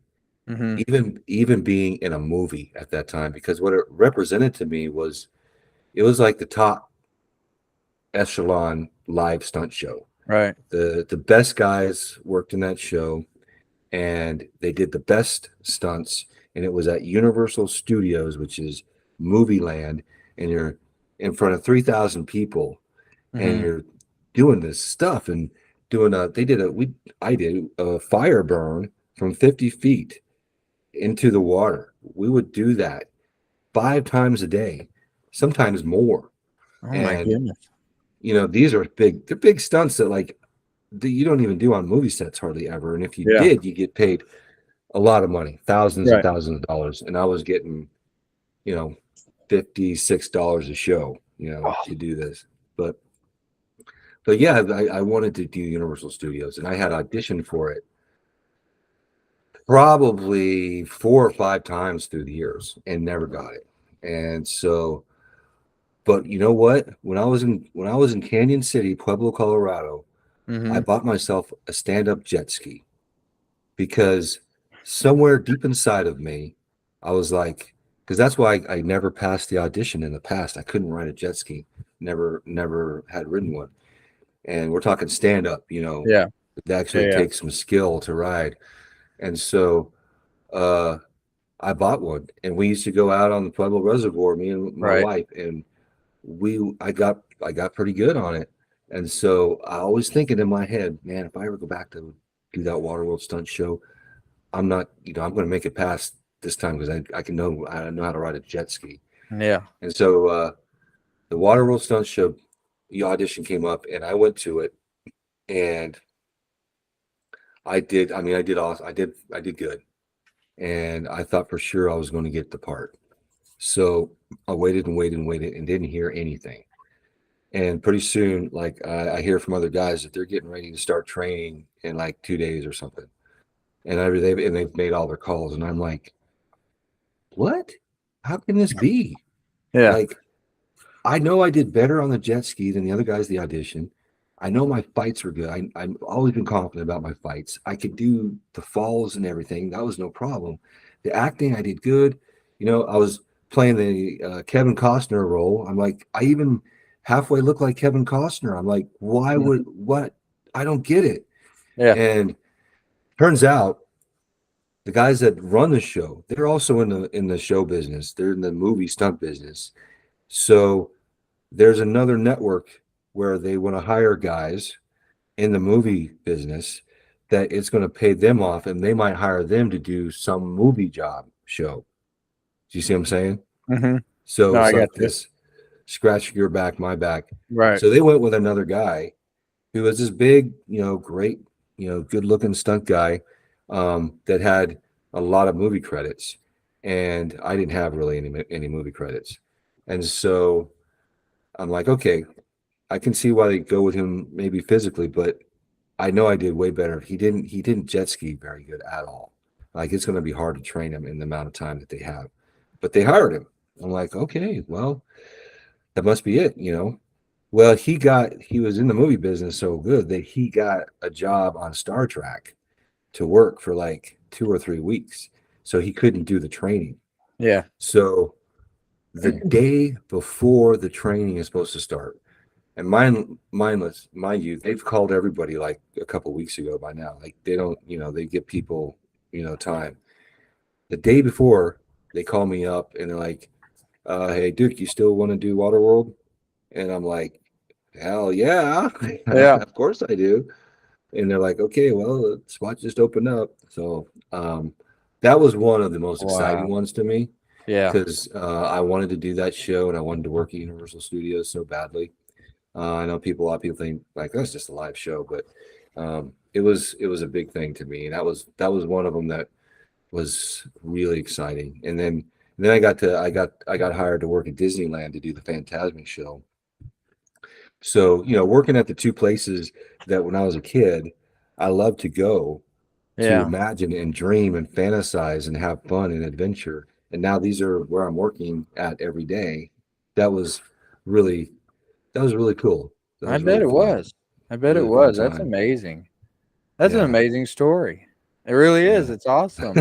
It's like Thank you. when I went to, because last year we went to Disney World. I was like, I can do this. I'd Yeah. be a Yeah. stormtrooper. I'd be Yeah. awesome. I'd Yeah. talk Right. trash to little kids that with little lightsabers and stuff. It is a Heck magical yeah, place, dude. man. Heck yeah. And you got great benefits, dude. Working at Yeah. Disney is good benefits, I man. know. I've Yeah. told Hannah, I was like, I kind of want to go to Florida. I was like, I kind of want to be a stormtrooper, man. I was like, yeah, let's do this. I'm like, I don't care if I get paid like crap. I'm a stormtrooper. until until after about a couple weeks into it and it's 120 degrees with 100 degrees Yeah. humidity and you're walking around and 10 little kids have kicked you in the shins by now, then you'll be like, screw this stormtrooper. Screw Yeah, you, Disney. I Yeah. could imagine. I mean, No. were you nervous performing on that big stage and Shamu's the main attraction? You know what I mean? You're like, I gotta compete with Shamu. I gotta like really be dialed in here. I was not in a show with Shamu. Okay? Well, Did not he's on perform the next set, right? with He's just Shamu. swimming in his big tank. You're like, I gotta Well, draw that the was attention to SeaWorld. me. SeaWorld is a whole nother SeaWorld. park. Yeah. Oh, well, But good effort. Yes. a good effort. Good effort. A for No, effort. it was fun. It was exciting. I did get nervous sometimes. Yeah, I did get nervous for sure. The first show that I did, it was horrible. My jet ski died in the middle of the show. So the Oh, hero has a jet ski that's dead, and you're uh-huh. going 3,000 people looking at you. Oh, come on. And you have to push it away and you have to swim to the edge, you know, with 3,000 people watching you in a full costume and shoes and climb out. And you got to go to the alternate sequence and you got to figure out, okay, what's the alternate sequence? And you screw that all up and you come out the wrong place and they're looking for me on the set and I popped up like at the wrong place in the stage. The whole show just like went to crap, like Yeah, so bad. And but that was my first that was my debut, my first right. show. It happens and it sucked, but I did better the next time and the next time and the next time, and you just keep doing it and practicing and training, and that's what I did. I just kept training a lot between shows and I kept hustling and then I got an audition for CSI New York, and that was a big one. Like Yeah. those auditions didn't come around very often, and I had met enough people and got on enough radar that they asked me to audition for this kind of stunt acting role on CSI New York. And yeah, man, I went and did this audition. I was competing against this guy who was a little older with a whole lot more credits than me. and I didn't think didn't he was buddies with the coordinator. I didn't think I had the job, Yeah. and I went to leave, and 10 minutes later, the director or the coordinator calls me and said, "Hey, the director really liked you. You got the job." It's like, Oh, man. what? So that was a big one because that was a little bit of acting, Right. and I had to get hit by a semi truck. That was my stunt. A flat semi truck front thing had to like be walking across the road and it glance me, and knock me Right. off the side of the road. Not full on, fly on the windshield kind of thing, but it Oh, was a glancing blow.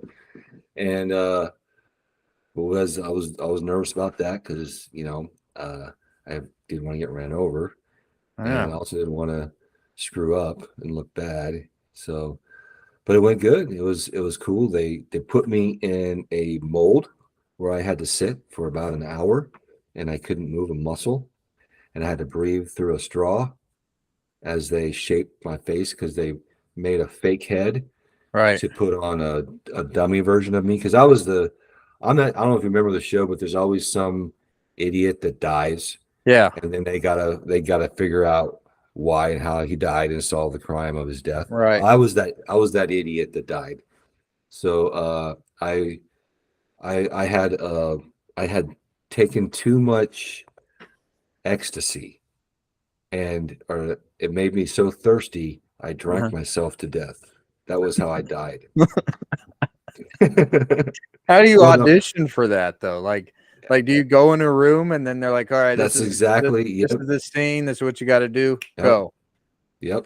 And they say, and they're like, and I'm like, well, what's like? And they're like, yes, you have severe water intoxication, and you're stumbling across this highway, and a semi truck is coming, but you don't really see it till the very last second, and then you get hit, and you roll to the side of the road, and they think you're dead, but then the truck driver comes out, and he helps you up, and then when you try to talk to him, water comes spilling out of your mouth, and you and fall over backwards, and I'm like, okay, here we go.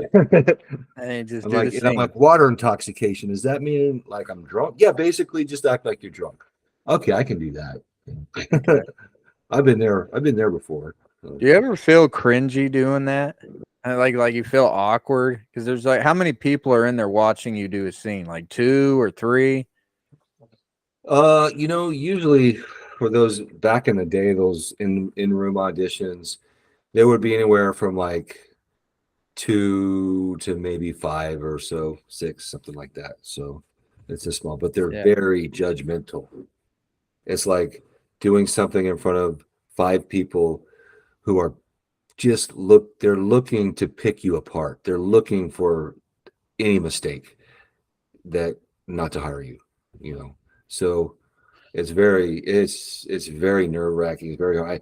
I was horrible. I really was horrible at auditions most of the time. I get so nervous and overthink them and try too hard. And Right. um, What I, would I their mean, I've done reactions be? so many auditions. What? What would their reactions be? So you would do it when they'd be like, interesting. And then they just write down like notes and they'd be like, okay, Yeah, do it again. And then yeah. that they're like, Sometimes exactly they would be. You could see maybe if they were thinking a little bit, and then they'd ask you to do something, do it again, but try this way. That's a good thing. If they just look at you and nod their head and give you like a half smile and say, "Okay, thank you for dropping by. We'll be in touch," and they slide it across, that's a bad thing. That's not a good thing. So so if you're in and out, that's bad. But if it lingers a little bit, that it's like they talk to you and tell you to keep right. doing it and doing it and doing it, that's a good sign. That's usually a good sign. Yeah. Okay. So, but yeah, man, I'd have so many of them where I just felt like, and then I felt afterwards, I was like, oh man, that sucked so bad. Oh, what did I do that? Yeah.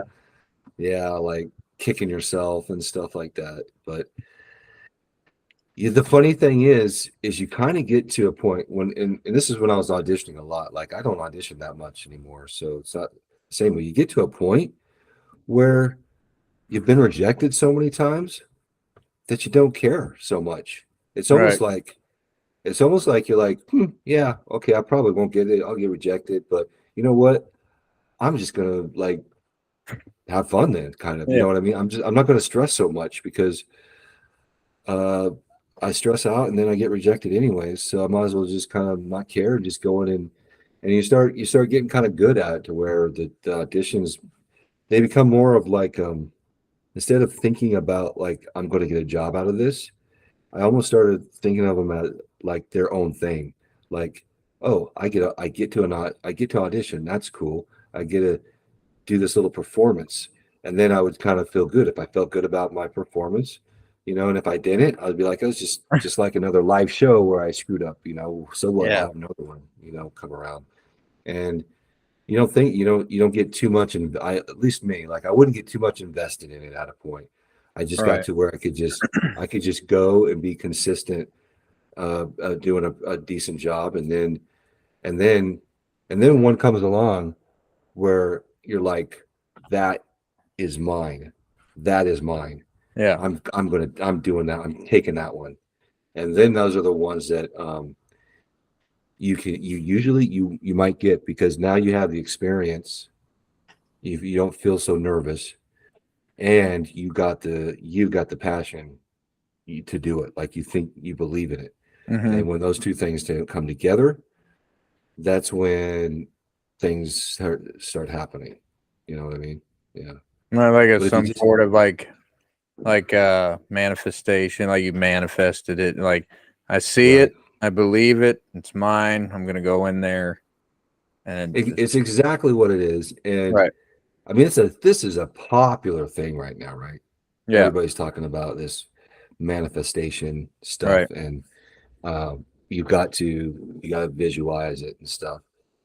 And um, I totally agree with that. I think it's true. When I was a kid, when I was growing up, you know, it was almost borderline heresy to kind of Mhm. believe something like that, because you're supposed to believe in God, and God will give it to you, and so you have to keep asking God.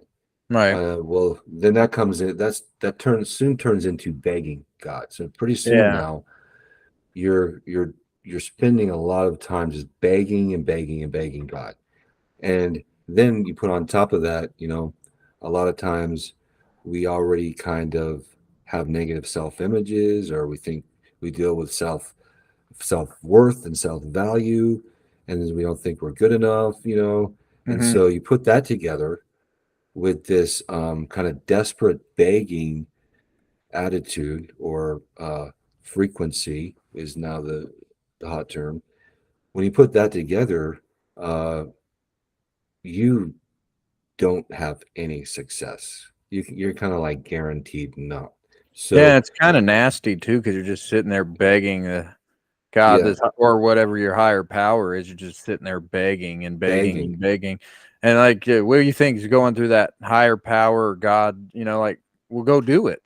Quit begging me. Go see it, believe it, and achieve it. That's a good Oh rhyme. man, dude, that's But beautiful. Yeah, yeah, that's like that's it. Really, yeah, that's simple. because what But if you're begging and you're just being stagnant? You're not.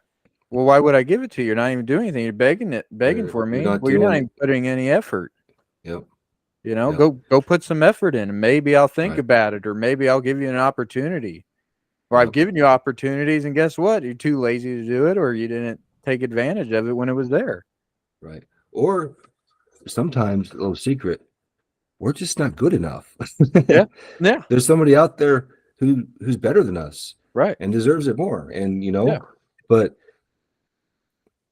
that there's just like this time in my life where I got so angry because of that very thing. Because Yeah. I felt like I felt like God, like all the things that people had told me, was not. It was I wouldn't say lies, but it wasn't. It didn't really work, and it wasn't a very happy way to live either. Both of them.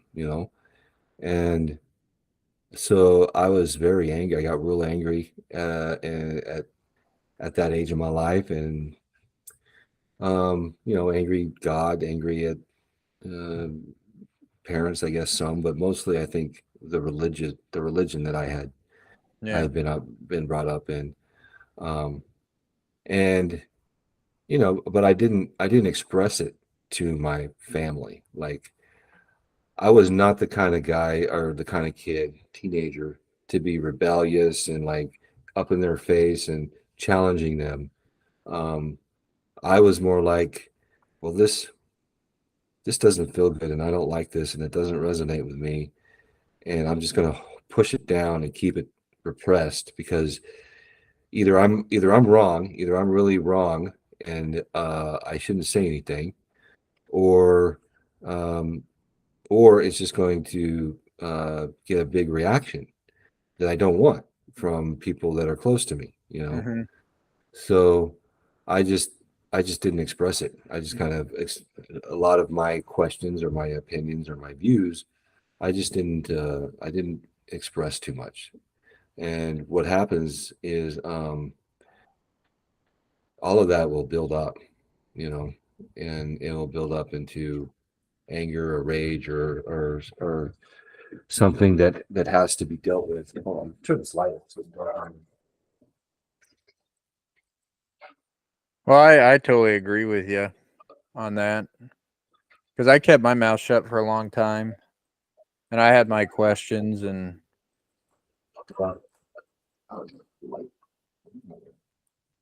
Sorry, man. I'm trying no, to you're fine. You're get a fine. better mining job here. I know you went to school for this. What's going on? I know, right? I should be good at this. No, it happened. No, but the more you just hold it in, I think the more damage it does between well, your personal self and then your relationship with God. Because I feel like God wants you to ask those good questions, like, "Hey, I don't agree with this. Why'd Mhm. you write it?" Right, Or expand on this. Because if you go for to the human, well, no, that's what it says, so just do it. Or you shouldn't be right. thinking like that. Are you really? Is your faith really in? And then you're like, oh my gosh, then I'm in this huge hiatus. Like I'm going to hell, or I'm outcasted. Mm, So I totally agree with you. yeah. Yeah, it can send you in a negative, bad direction of self-destruction because of Hmm. anger or what have you. And that's kind of the direction that I went. You know, a lot of it's hormones at that time, I think too.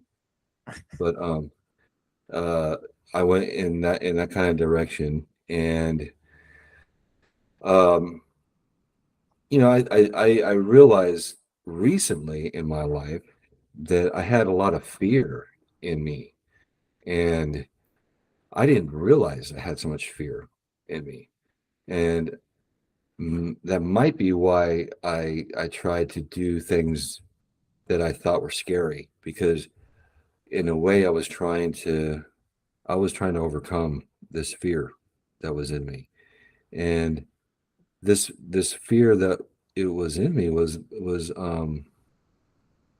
a lot of it was from what I had been taught, you know, and um, when you're a kid in the system of Christianity that I came up in, um,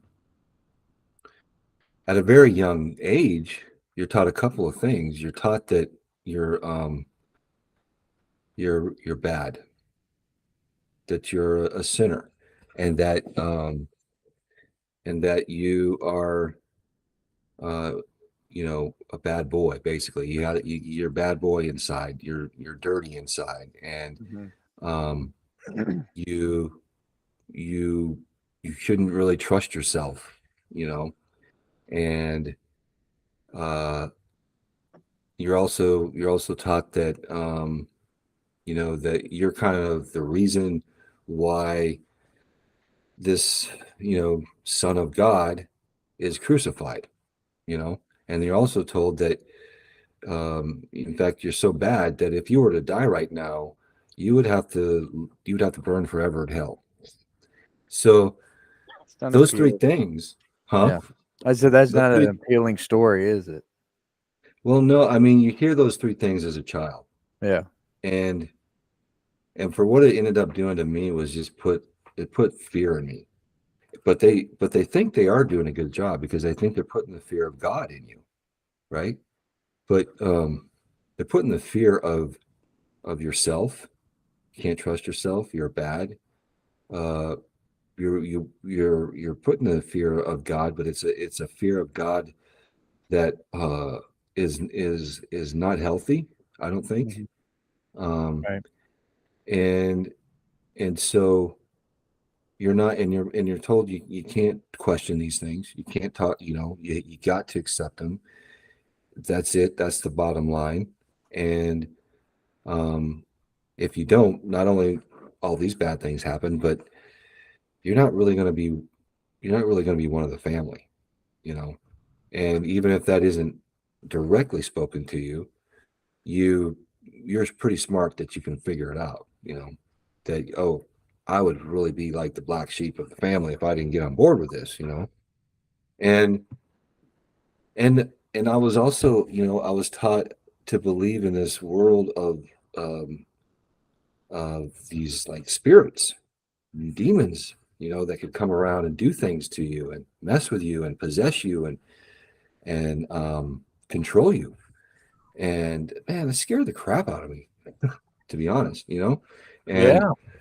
and I didn't really know how much it scared me because I think I just buried it so deep inside of me that I kept these fears like somewhere way down in me.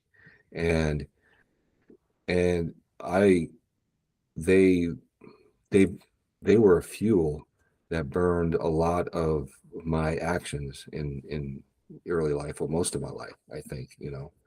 Um and I had to deal with that. I've had to deal with, coming to terms on stuff. Can you hear me pretty good? Yeah, I hear you great. Oh, good. Okay, because oh yeah, it's still plugged in. Never mind. Um, yeah, it was hard to figure out who I was because I felt like there's so many different versions of me, you Hmm. know, and and which one is the real me, and is it good or is it bad, you know? Right. Um, and so in going through that, we've done a lot of searching and stuff, and it's been hard, to be honest, because it's so deep ingrained in me, and I've had to, my whole life go, what do I believe? I mean, why do I believe what I believe? Just because I was born in this household in this part of the world at this Hmm. time in history, Right. is that why I believe what I believe?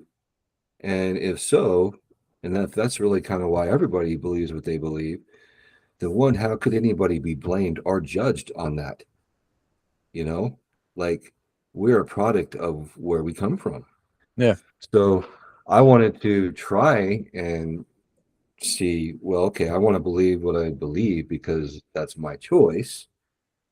And I think everybody should. And so it's hard to make that step because one, um, what you have been taught to believe is so very deeply embedded in me.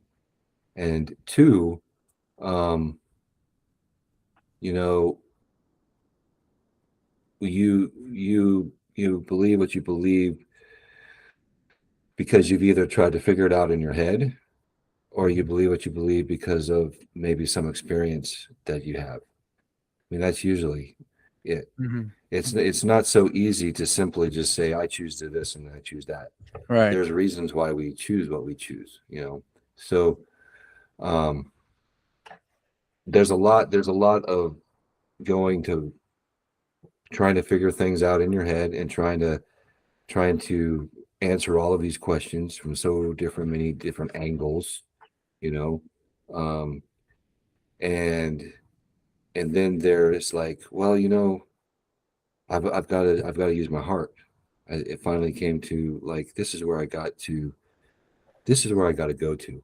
Right. I got to quit going to my head, and I got to quit trying to figure everything out, because that was my problem. Most of my life, I just wanted to figure everything out. Wanted to figure out which religion is the rightest and the best and the truest and has got it. And if it's Christianity, well, then which version of Christianity is it? You Yeah. know, um, because I didn't want to believe something just because that's where I came from.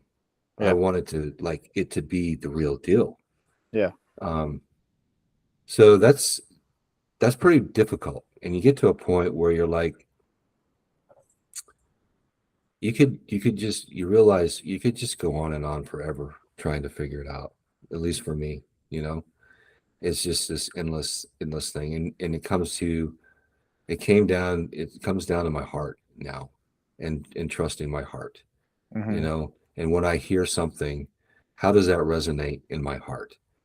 Right. And if it doesn't resonate, but I'm being told it's true and I have to believe it or else, then I got to step back from it and I got to go, why? Why am I being forced to believe this? Why is it not resonating? What's going on here?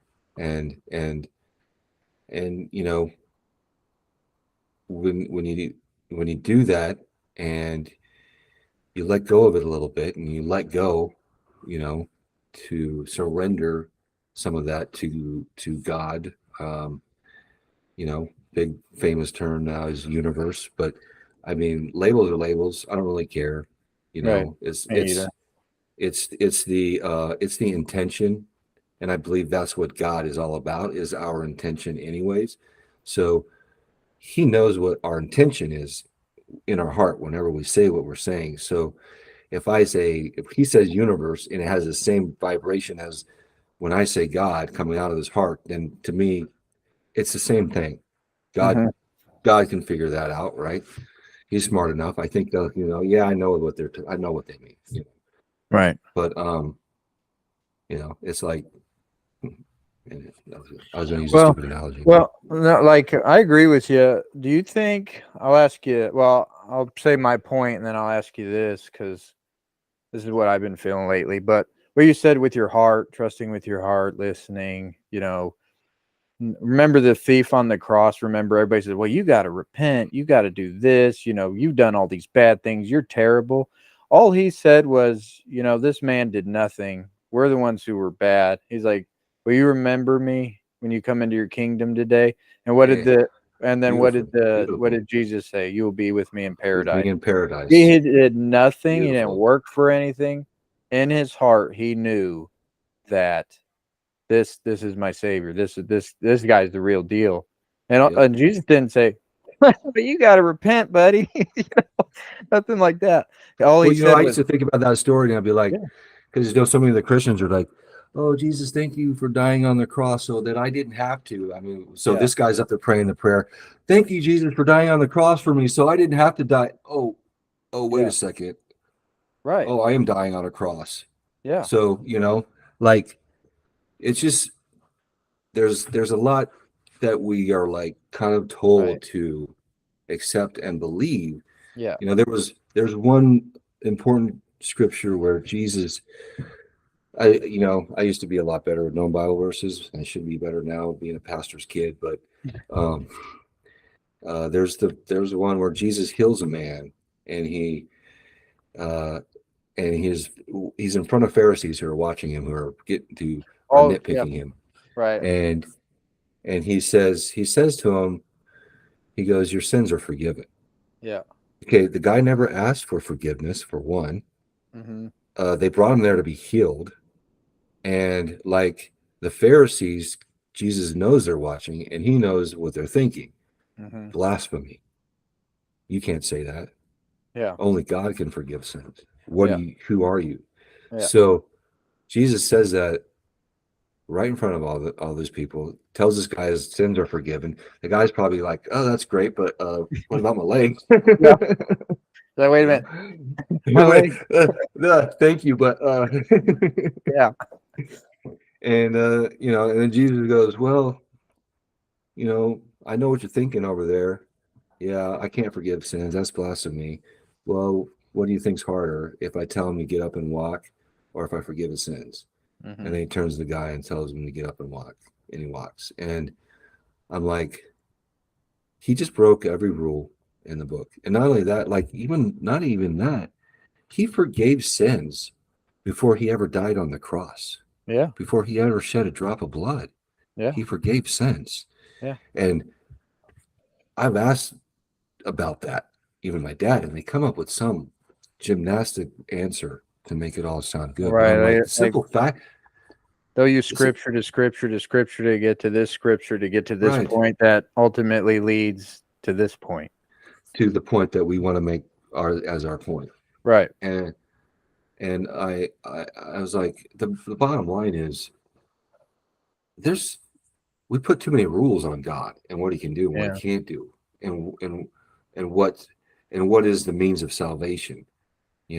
Everybody's got their means, their rules of salvation, Mm-hmm. and all of it comes down to the heart, man. Yeah.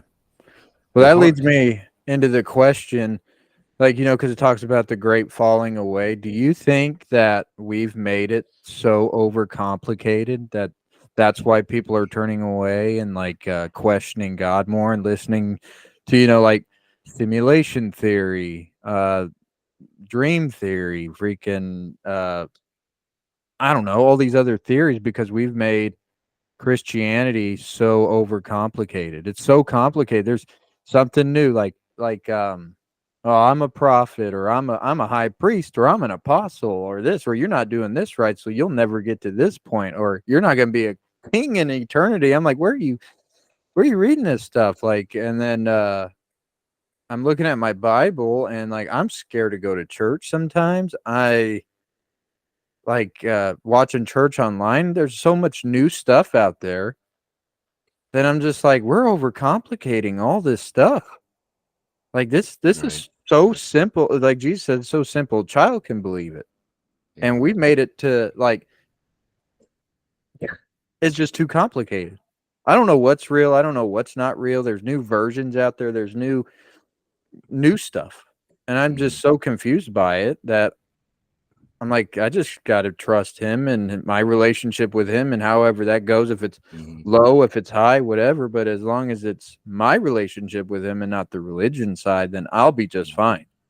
Hmm. But Yeah, that's my question I to think you you is, do you nailed it. think we overcomplicated it? Well, without a doubt, without a doubt. But you know what? That's what men do. That's what we've always done. Is you know, the Pharisees. They were the religious guys at that time, and nobody questioned them, and they had God behind them, or they thought they had God behind them. They had the Bible behind them. They had doctrine. They had dogma. They had theology. They had studied the scriptures inside out, knew every which way to interpretate it. These guys, dude, that was their life, Yeah. man. That's all they did, right? They would make a lot of modern day preachers look like idiots, probably, because they probably knew by heart their Torah. Everything. You know what I mean? Right. And and here comes this dude that is like saying basically everything against them. You know, that is saying blasphemous things, that's not following their rule book, that's getting you know these terrible people to follow him. And you know then all of a sudden, you know Jesus changes the world, and it explodes. Christianity, it didn't explode, but it starts to grow, and a few hundred years go by, and what happens again? The same story, just in the Old Testament, where we had God and we had the right. A few centuries, it takes a few centuries for whatever religion that God starts, for man to just start to like make it into his own false god. Yeah. And I think, I mean, I've been told that the Bible that we have today is, you know, that's the Bible. And I'm like, who decided that, right? Who Yeah. says so? Well, these guys that were back in here that were guided by the Holy Spirit. And I'm like, were they guided by the Holy Spirit or were they guided by the conquering politician that got them all together? Like, there's, and it's not that black and white. It's just not. Right. I mean, Yeah. the there was a lot of effort that went into trying to pick the books of the Bible. I mean, a lot of argument and a lot of this and a lot of going back and forth, and it took many years. But even to say that, like, how do we know still? Like, there wasn't some that was left out, maybe that should have been in, maybe some that's in there that shouldn't be. How do we know for absolutely? But because we're supposed to take that on faith, that it's the Mhm. Holy Spirit that directed it. But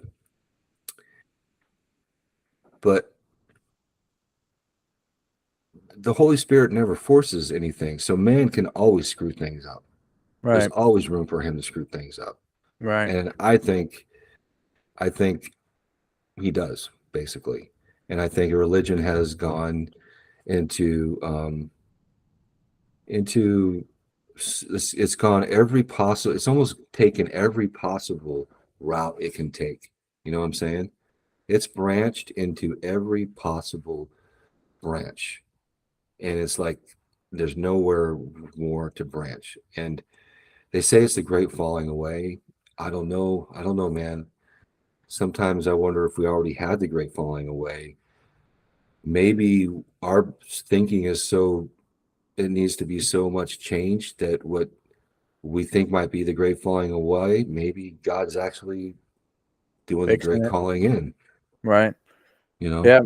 And there's no way we're gonna know, like who wrote it. No. I mean, if you look at too, like not to get all conspiracy theorists, but the Vatican has so many books that nobody can even go in there. Like it's such high Oh, security. yeah. Like they said, we have some of the Yeah. oldest writings, this and that. The only But they won't thing, share it. no, they won't share it because there's something in there There's that they don't control. want us to know. Yeah, it's all Yeah. control. That's the bad part about religion. It's all control. And Yeah. you look at some churches, man, they look culty sometimes. I mean, the big one that we talk about, like the Greg Locke. Like I don't care to call the guy out. I don't care. Yeah. But Yeah. Do it, like man. Do it. all, because the whole point is like there's so much division and just what I've seen, I just don't agree with it. There's some other churches the same thing, Yeah. but we've lost touch of who we're supposed to be. We lost touch of where the story's supposed to go, the teachings, Yes. the Yes. love. Amen, dude. I mean, one of the major things that Jesus preached against was being judgmental and judging. Yeah, And Christians and churches today, they're not only judging, they're not only just judging the world yeah, or the New Age or other religions. They're judging each other. They're yeah, judging other denominations and other Christians, and it's like they've it's like, how do you claim to worship and follow this man who preach against being judgmental and be so hypocritically judgmental, you know? And even if they sometimes, because Christians do a lot of good. They do a lot of good. They yeah, do have, I think they have a really good uh intentions.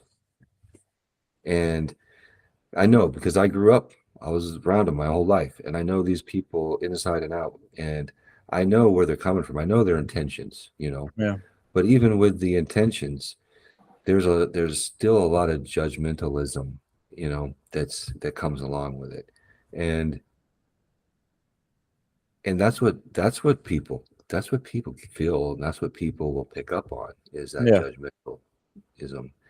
And I don't know. I mean, even for me to say, even for me to call out other Christians and saying that they're not doing a good job is me being judgmental, you know? Right. So I've gotten to the point where I'm like, I leave it in God's hands. Like, you know, there's people that if they're looking for if they look like they're searching and they want to know like where I'm at, then I'll try to tell them, explain it. But I don't go around and try to force anything on anybody Mhm. or argue or try to say no, that's right and that's wrong, because who am I to say? God, I believe that God works through people's hearts in ways that we don't understand. Right. So I agree 100%. I believe a Buddhist can go to heaven, man, because I believe God sees the heart, Hmm. and that's what that's what's important. So whatever's going on in that heart, to me, that's why Jesus came, was because he came to a world that was like so dark, man. I Right. mean, the time he came and in the place he came, men's hearts were so dark. We say the world's getting worse, but dude, it was a common thing to walk down the street and see a guy agonizing, hanging from a cross. That was a Yeah. common thing. And soldiers going through the streets all the time, you know, bullying people. That was a common thing. Like the amount of fear and control that they lived under, you know, is crazy. So he came to that time and that place, and he did what he needed to do, and he gave the message that he needed. But if he were to go to a different time and he would have landed in Nepal or somewhere else to those type of people, would he have the message delivered in the same way? Because they're completely different Right. people with Yeah. completely different hearts. So I see it as maybe God has he's he's a big enough God. Maybe he's actually sending his message in a way that people need it. And I'm just like, look at the fruits, don't judge, and and um and and go on your journey, man. You know, do Right. your journey, do your thing. And if somebody is happy and they're living a good life and whatever, and they're being a pretty decent person, why do I need to go and try to convince them that they're going to hell? You know, Jesus said, I didn't come here to save the hill, The what he said. rich, the Yeah, he didn't come here for the healthy and the rich. He came here for the sick, right? That's the people he went to. Those are the ones that are searching, anyways. You know, somebody that's doing their thing, and if they're happy and they got their belief system and they're not hurting anybody else, then yeah. that's between you Well, and God. You even know. even Jesus didn't try to convince anybody. He didn't try to No. convince. He didn't push. He Mm-mm. didn't pressure. Well, even like that one guy. What was it? The story of the rich man. He's like, "Hey, how do I get to heaven?" And all these things. And then Jesus told him, "You need to Right. sell everything, do this, and do that." And then he's like, "What? I don't know if I want to do that." You know, it's just paraphrasing at this point. But Jesus said, "Yeah, you need to sell everything and then give everything away, and then follow me." And then he said, I don't think I could do that. And he said, well, that's pretty much it. Well, sorry, that's how you Yeah. get there. And then the Yeah. guy just went off, was sad because he didn't want to sell all his possessions and everything. But Jesus didn't do anything. He's like, that's your choice. I love you for that choice. You Hmm. know, just I love you for who you are. But if that's the choice you make, that's the choice you make. That's a choice to make. Yep. You didn't And that's what condemn them. people You don't know. understand is, you know, they're like, how is God a loving God? And I get it. You know, the hurricanes, the plagues, these cancer, these sick kids and stuff. But if you really think about it, like God is full of love because He doesn't interfere. If He did, Exactly. it wouldn't Exactly. be Yep. it wouldn't be a Yeah. yeah. It's terrible, right? We wish He would interfere with Yep. those things, but Yeah. we would be under a rule and control. We're free to do what we want. We're free to think how we think. You know, we're free to change our body. We're free to do Yep. this. Do I agree Not with it? only No, but He not loves. only that, not only that, they actually serve a purpose. Mhm. All that suffering serves a purpose because we're supposed to experience the suffering so we know what is the good, right? Yeah. You know, we go we grow and we learn through mistakes. That's what Yeah. people do, um, and they're necessary. And they suck, but they're necessary. You know, Yeah. And to and add to that, people will say, well, God's not involved. He doesn't care. He doesn't care. Well, he uses us to show he cares. He uses us, his creation, to, hurricane comes, like the tornado in Bowling Green, right? The next day, there were thousands of people cutting down trees, clearing mm, debris, handing out free food, water, everything. You're not going to tell me that wasn't God's hand over people, like right, touching people to say, "Hey, we need to come together as a community and help," or anytime anybody gets involved, and that's atheists, that's agnostics, Buddhists, whatever that is, they all come together, and that shows you what God's love is really like. That's mm, what we're for. yeah, So when we go through pain and we're like, "What, God? Why'd you give me all this pain? Like, this sucks. Like, I don't deserve that's this. when Why me? Why me?" Well, I put you through that pain because I knew you can handle it. So the next person that goes through it, you're right there to pick them back up. yeah, You know how to get through it. right, Congratulations. you know? and and and so you can feel love, his love through other Yeah. people, and then you Right. can also return that to other people. Right. You Yeah. know, if there wasn't if there wasn't pain and suffering, um, we would not know the depths of love. No, It because just wouldn't be everything's too possible. good. Yeah, Everything's too good. Everybody has it made. Everybody's loved already, but right. with pain and suffering, I mean, that's like your story. With your movies and everything you've been through. You went through a lot of pain, a lot of suffering, right? Spotlights out your window, living in an RV, addiction, to where you are now. You know what I mean? You went through all Mm, that, and then the success shows that where you're at now. Like, you went through it. Now you could teach, because you want your podcast. Now you could teach other mm, people, like, hey man, I went through it. Boom, boom, boom. Keep grinding, or follow this path. Follow this path, because we all have a yeah. purpose, no matter what it is.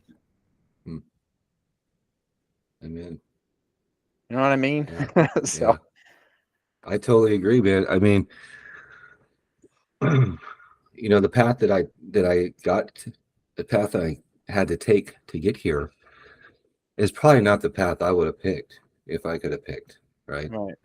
Um, and you know, and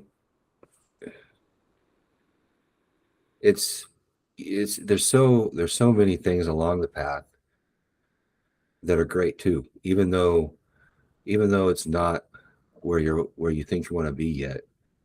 There's I look back at all these different points in my life where I was poor, I was struggling, but it was exciting. It was adventurous. Hmm. Um, and it got me to where I am right now. And I've been blessed enough to have a wife who has supported me, um, and it wasn't like, "What are you doing? You got to get a real job. Quit playing stuntman." And Right. not only supported me, but like she pushed me. She pushed me to go back to California when I wouldn't have gone. Um, we moved out to Georgia 10 years ago, and I was a successful live show stuntman. I was making $500 to $600 a day at that time doing live shows. Granted, I was working my butt off. I do 5 shows at Universal and drive all the way to Disneyland and do 2 shows Right. at Disneyland, and I do that every day. And you know, I'd be getting home at like midnight, and I'd usually have to get at Universal about 9 o'clock in the morning, and you just don't have much time to do anything else. So I wasn't hustling, uh, I wasn't meeting anybody, and I was stuck at this point in my life. But I was also, 40 years old and going on 40, and I'm like, well, maybe that's just as far as I go with stunts. This is it. I did live shows. I got to do 14 different live shows through the years. I haven't met anybody that's done more than me yet, so kind of got that record so far. There you But go. um, I got so much experience because I did so many different types of live shows, and I was like, "This is kind of a cool. This is blessed. This is kind of a neat thing, and Yeah. that might be the end of the road. Maybe it's another path." And we had heard that Atlanta was going to be like the next big place, and California is very competitive, very very competitive. It's really hard to get footwork to get a foothold there. So she said, and I talked to her about, well, what if we move out to Atlanta and I stop doing live shows altogether and I focus only on TV and movies. Yeah. And she was like, okay. And I'm like, but we may be broke. Yeah. Like we didn't have any savings either, Yeah. to move out with. We were we were going on paycheck to paycheck.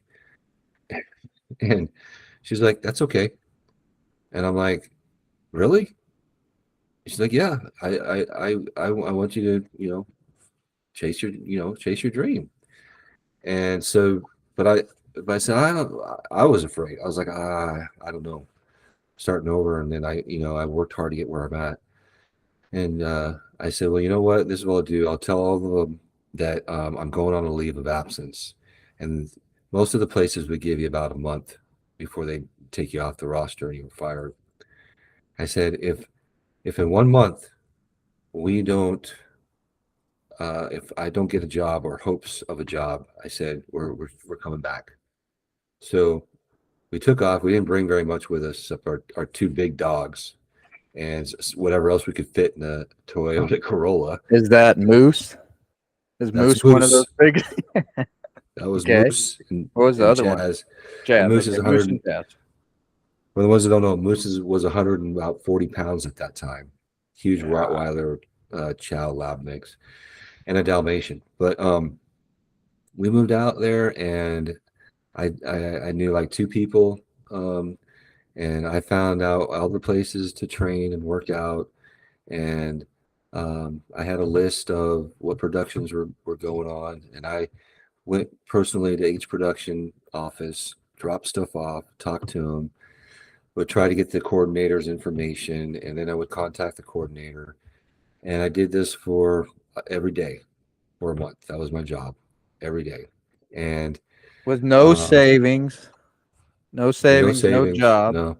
The only money we were making is there was a Japanese website where you could rent to Japanese people that were visiting from Japan Hmm. and wanted to stay longer. So I subletted my apartment. I still had a lease on in California, which you're not supposed to do, but I did, and I made money. And then the car that I was leasing at the time, I left in LA, and I leased it out. So Oh my goodness. I was renting to total strangers on complete trust. The Japanese people are the most trustworthy people I've come across in my life, and so I didn't worry too much. And Right. they would wire the money, and we get just enough to go pay another week at the Motel 6 that we were staying at. And sure enough, dude, just about at a month, I got an audition for the originals, and I had to get the audition. I had no choice. So I must have shot that thing 50 times, and it was like two lines, and it was, but I was watching every thing about it. I'm like, oh, that was, and I really do. Oh, that was, I mean, I did it so many times before I sent it in, but I ended up getting it and booking that, and it was only a couple of days, but that's a couple $1,000, you know, Right. and I was like, woohoo! There We can eat. We can party. We don't have to eat top ramen, anymore. you We go. can go to Waffle House and live large. Heck yeah. Go splurge a little bit. Yeah. So yeah, so I got the originals job, and then right after that, I got me and my wife got on Mockingjay 2, the Hunger Yeah. Games, which was really the reason what she wanted to move down there. She wanted to be in Mocking. She wanted to be in Hunger Games. When Right. she saw the movie and she saw the girl with the bow and arrow, she wanted to be that like that. So she wanted to be in the movie. And I was like, and we watched that in LA. And I told her, I'm like, yeah, yeah, sure. She's like, no, we're gonna be in the next one. And I'm like, yeah, uh-huh, sure. Yeah. And sure enough, man, You know, that was we got on that. so to What's add that? to the Hunger Games, that's when I met you. We went and saw the Hunger Games. I think we watched it with you. Probably, I think yeah. you came and I was dating Hannah, and then We we went and watched it watched it, together. and then I was like, "Which one's them?" Like whispering because I was super shy. I'm like, "These are like famous people, man. Like this is crazy. Like I don't want them to think I'm some weirdo."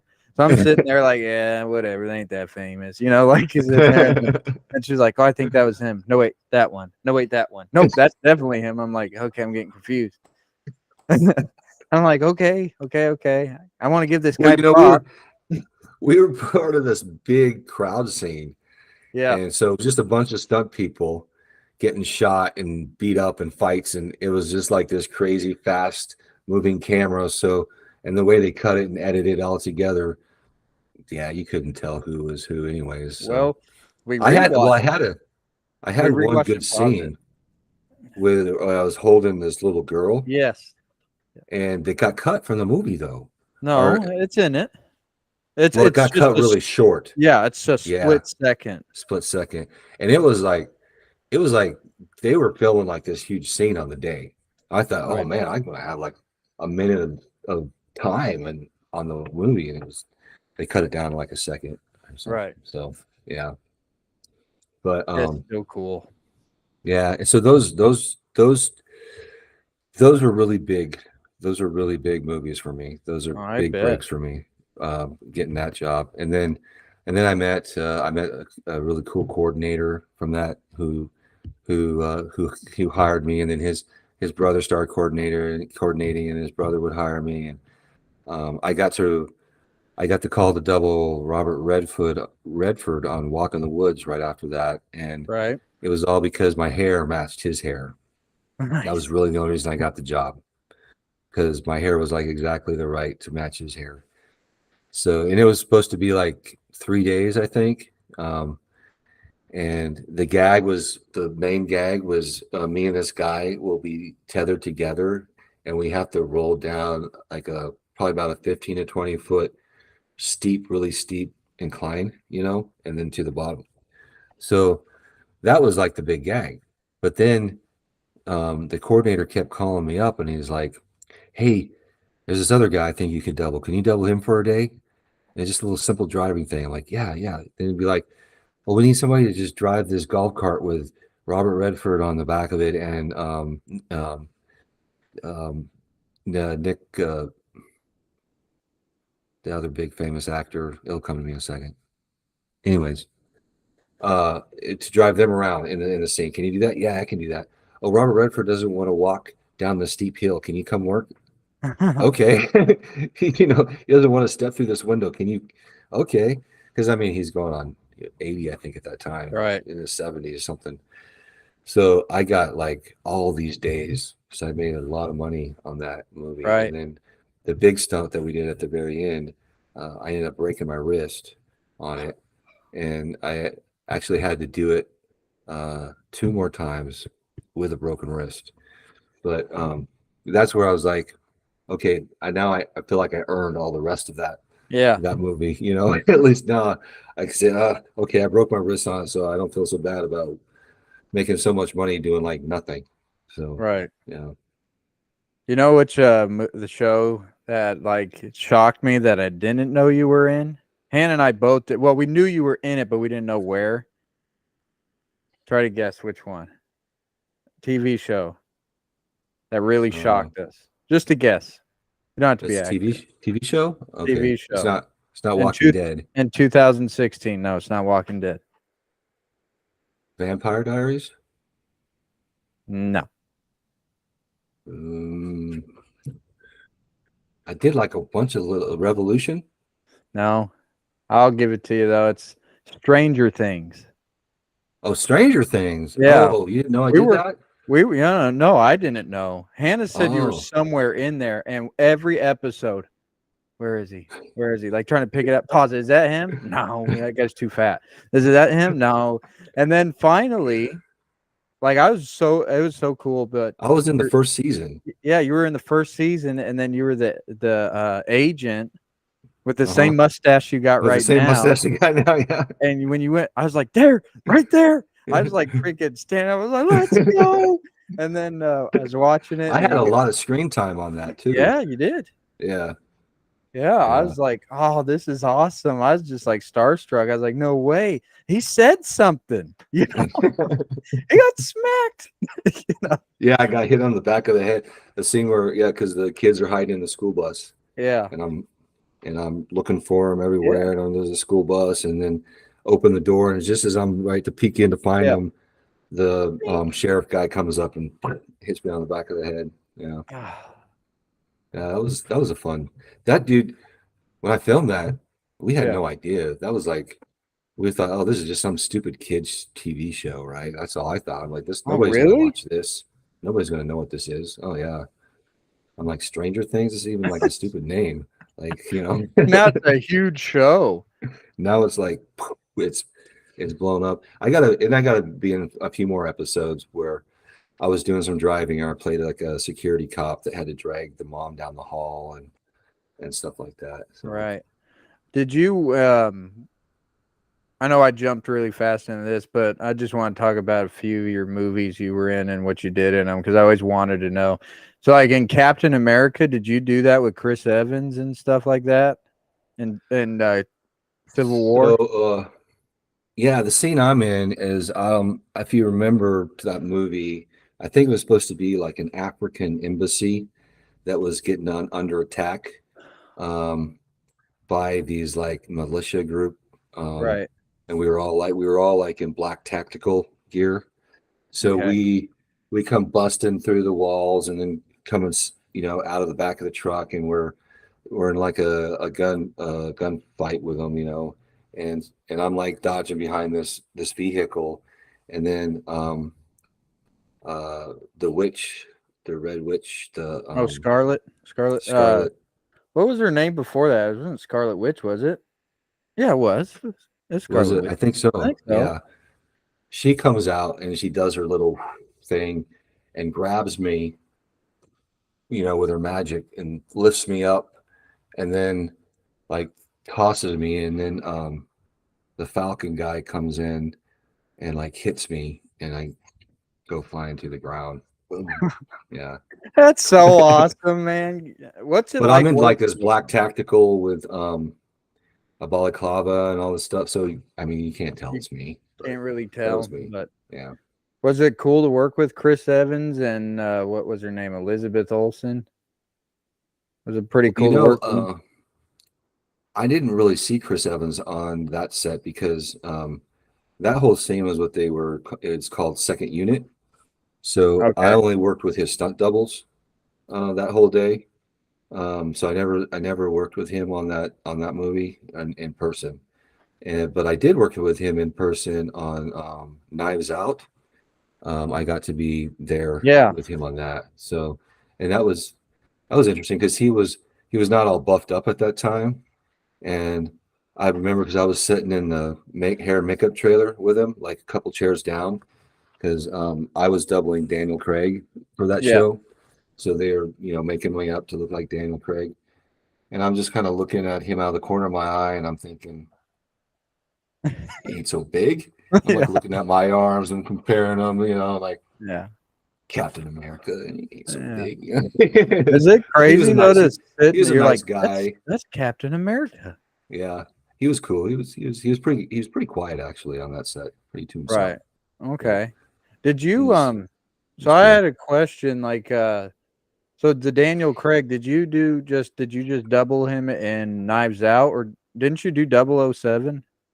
I did not. I wish. I wish. I I thought would. you That did would have been a dream. 007. It was just No, the Knives Out. I I doubled him on Knives Out for some little driving thing, and then I doubled him in Logan Lucky.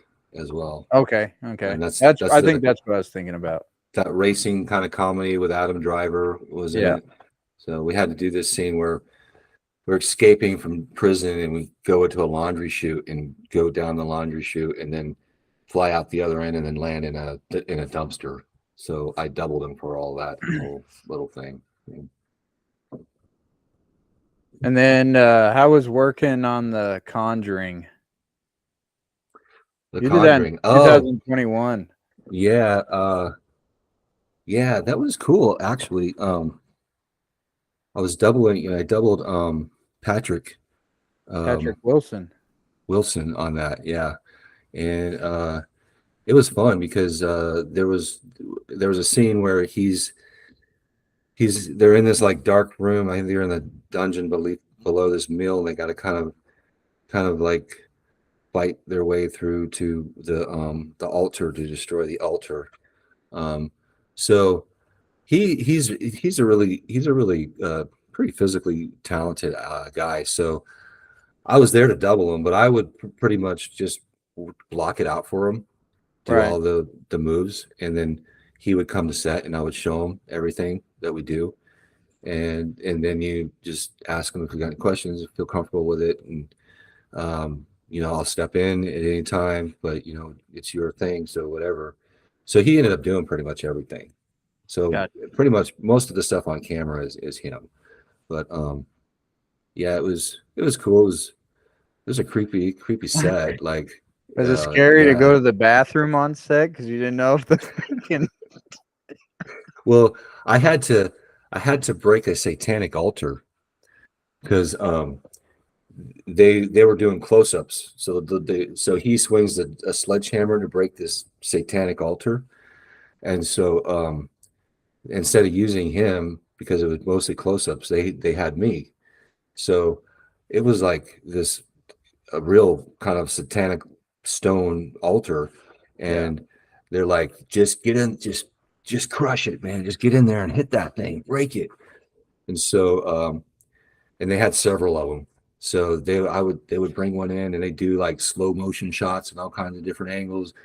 And like half the day, I was just swinging a sledgehammer, breaking satanic altar after satanic altar, smashing.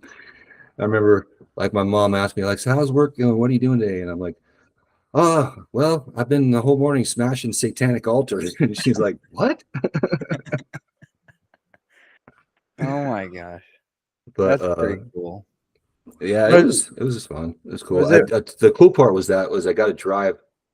I got to drive Dublin for driving this old like Chevy Nova that was like really cool car, but right? it was a piece of crap, dude. I mean, it looked cool, but it didn't run good at all. And they wanted me to drive by. It was they had this like cul-de-sac like rented for the day, blocked off. So they had this camera shot, and they wanted me to just fly by camera, doing like 95 or 100. And this cul-de-sac was like, if it was a half a mile long, I don't even think it was that long. So man, you would start way at one end and you just gas it, Punch and it, you would hold that I would hold that pedal down until like I was old, because it would take me almost that long to get up to that speed in that car, and just hold it down and fly past camera. And as soon as I got past camera, you're like slamming on the brakes to stop, at the end of the right? street, and then do it again. And then the car would die after every take, and they'd have to like come and work on it and try to get it going again. And every take it was like getting worse and worse, and then it was getting dark, and then they had to move to a second location to do the where he comes in. So it had to come in on this dirt road and like kind of slide and drift around a corner and then come pulling in and like hit the brakes and like slide to a stop. And they had this camera mounted on this crane like at this spot where my headlight is supposed to like end right in frame. So it Right. was a really close shot, and it's a very expensive camera. But it was dark and it was raining, so the the the windshield kept fogging up on me, and the defogger, the defrost, whatever you want to call it, it didn't work. So I would be wiping the window, and the windshield wipers would like wipe once like every 20 seconds, and you're like trying to see, and they're like, okay, you got to, and it's dark, and you got to come around and slide on this dirt road, and then you got to hit this mark. But if you go long and you hit the camera, um, you're fired, basically. Oh man. So I'm like, okay, so yeah, it was a lot of tension, a lot of pressure, but ended up doing it, and thank you. I didn't break the camera, Yeah. and they liked the shot, and it went well. It was exciting, but it was less stress that night too. Man. Uh, Well, I know it's getting late, but I do want to like closing, unless you got more stuff you want to talk about. But Loki. Hannah and hmm. I recently watched Loki. When I found out you were in it, of course I looked for you as best as I could in there. But I didn't see you. But I wanted to know what it was like working on Loki. What it was like, did you get to work with Tom Hiddleston and stuff like that? Yeah, so yeah, I mean, dude, I got tons of stories, so we can Okay. do this. We can do this again. You know me, anytime. Okay. We can. We got. I got so many. So um, Loki, yeah, Loki was a fun show, a fun shoot. We had, I think me and my wife both worked on it actually. Right. We both worked on it for a week, and uh, it was a scene. And I don't have very good memory, and people ask me stuff all the time. All I know is the scene. We were like supposed to be on some planet that was about to get destroyed. Um, by like Okay. meteors or something like that. We were like in this village, right? And Uh-huh. everybody's is trying to get on these trains, I think, or these transport things to leave the planet, right? So, um, Oh, so yeah, yeah, yeah. basically, That's you were filming that towards the end of the season, right? Was that the yeah, season finale? I think it was. I can't remember. it was close to the end, I think. Okay, Yeah, I know what you're talking about. Yeah, yeah. the transports. Okay. And so just so for most of like me and one other guy, we had blocked out a fight scene because we were supposed to look like we're fighting in the background to get on this thing. So we blocked out this fight scene and we would do it in the background, you know, while the main actors were doing their lines Right. and saying all their stuff. So um, you can see I'm like in there, but I'm in the back, fighting this guy, and then we're supposed to watch we're supposed to watch the thing take off, I think, without us.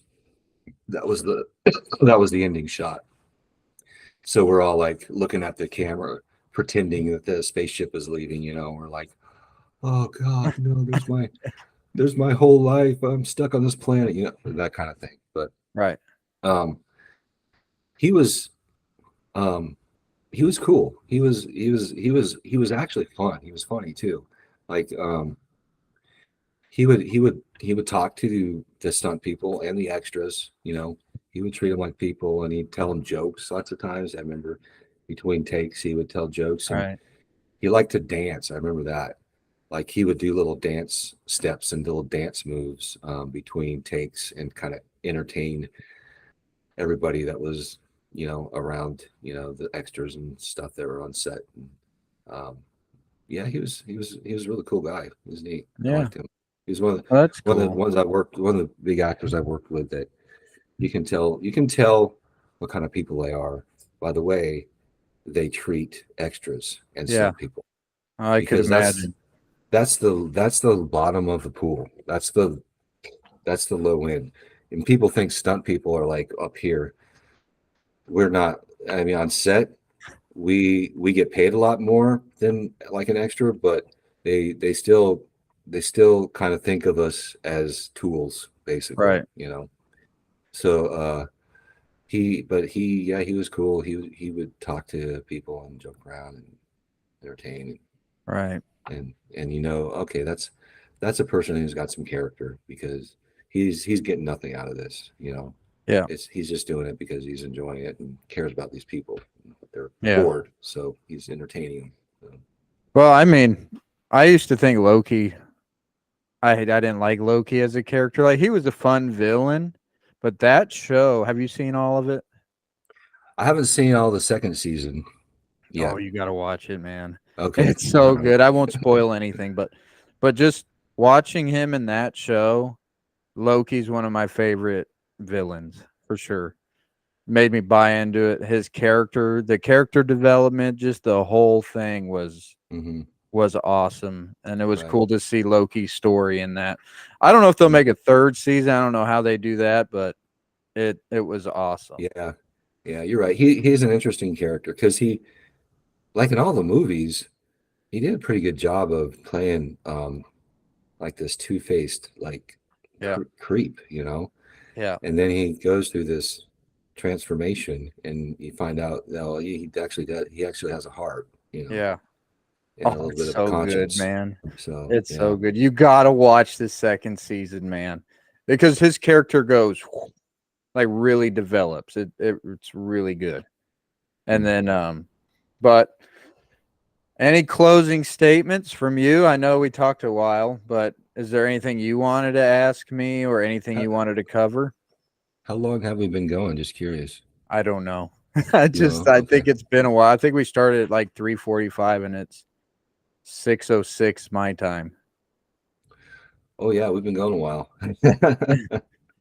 But um, no, I mean, really, yeah, man. I just really enjoy and really enjoyed it, and yeah, me too. really thank you for asking me to do this. Yeah, You know, that's always cool, and somebody is interested in what you do, and you know, well, I hope people find it interesting, and if so, I'm going to possibly start doing my own podcast right. pretty And soon. what do you have a name for it So, yet? I've been throwing around. I've been throwing around the philosophical fall guy. Oh, there you go. I like that. That's a good name. The philosophical fall guy. There you go. Yeah, That's a good yeah, name. I actually like that. yeah. Our What fall guy, our fall guy philosophy. fall guy philosophy. So you Which could one talk has a about better your ring? stunts, and then you could talk about some deep stuff, and then Right. Yeah. go back to Exactly. the stunts. That's Yeah. good. Yeah. I don't have a name for mine. I know like it says one more round, right? I was gonna tie it into with like UFC stuff so I can make UFC videos because I like Oh covering yeah, that. that's a good idea. Yeah, that's But cool.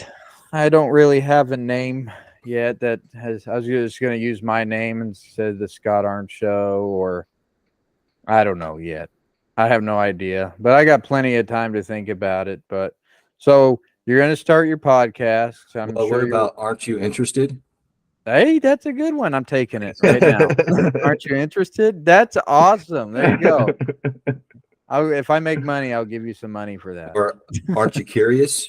Aren't you curious? Yeah, I'm giving you some money. I'll trademark it, put it on there, and give you some money if this starts making It's money on yours, man. It's all yours. It's it. all yours. But so I know you got some more stuff coming up. I know your newest one. It seems to be you were in Echo, the new Marvel show. So that's pretty Yeah. cool. I know you Yeah. said you got some auditions coming up. And then where can people mainly find you to keep up with your story? Do you have Instagram? Do you have Facebook, YouTube? Uh, no, I quit Facebook 4 years ago, 5 years ago. I don't know, and I Okay. haven't been back on.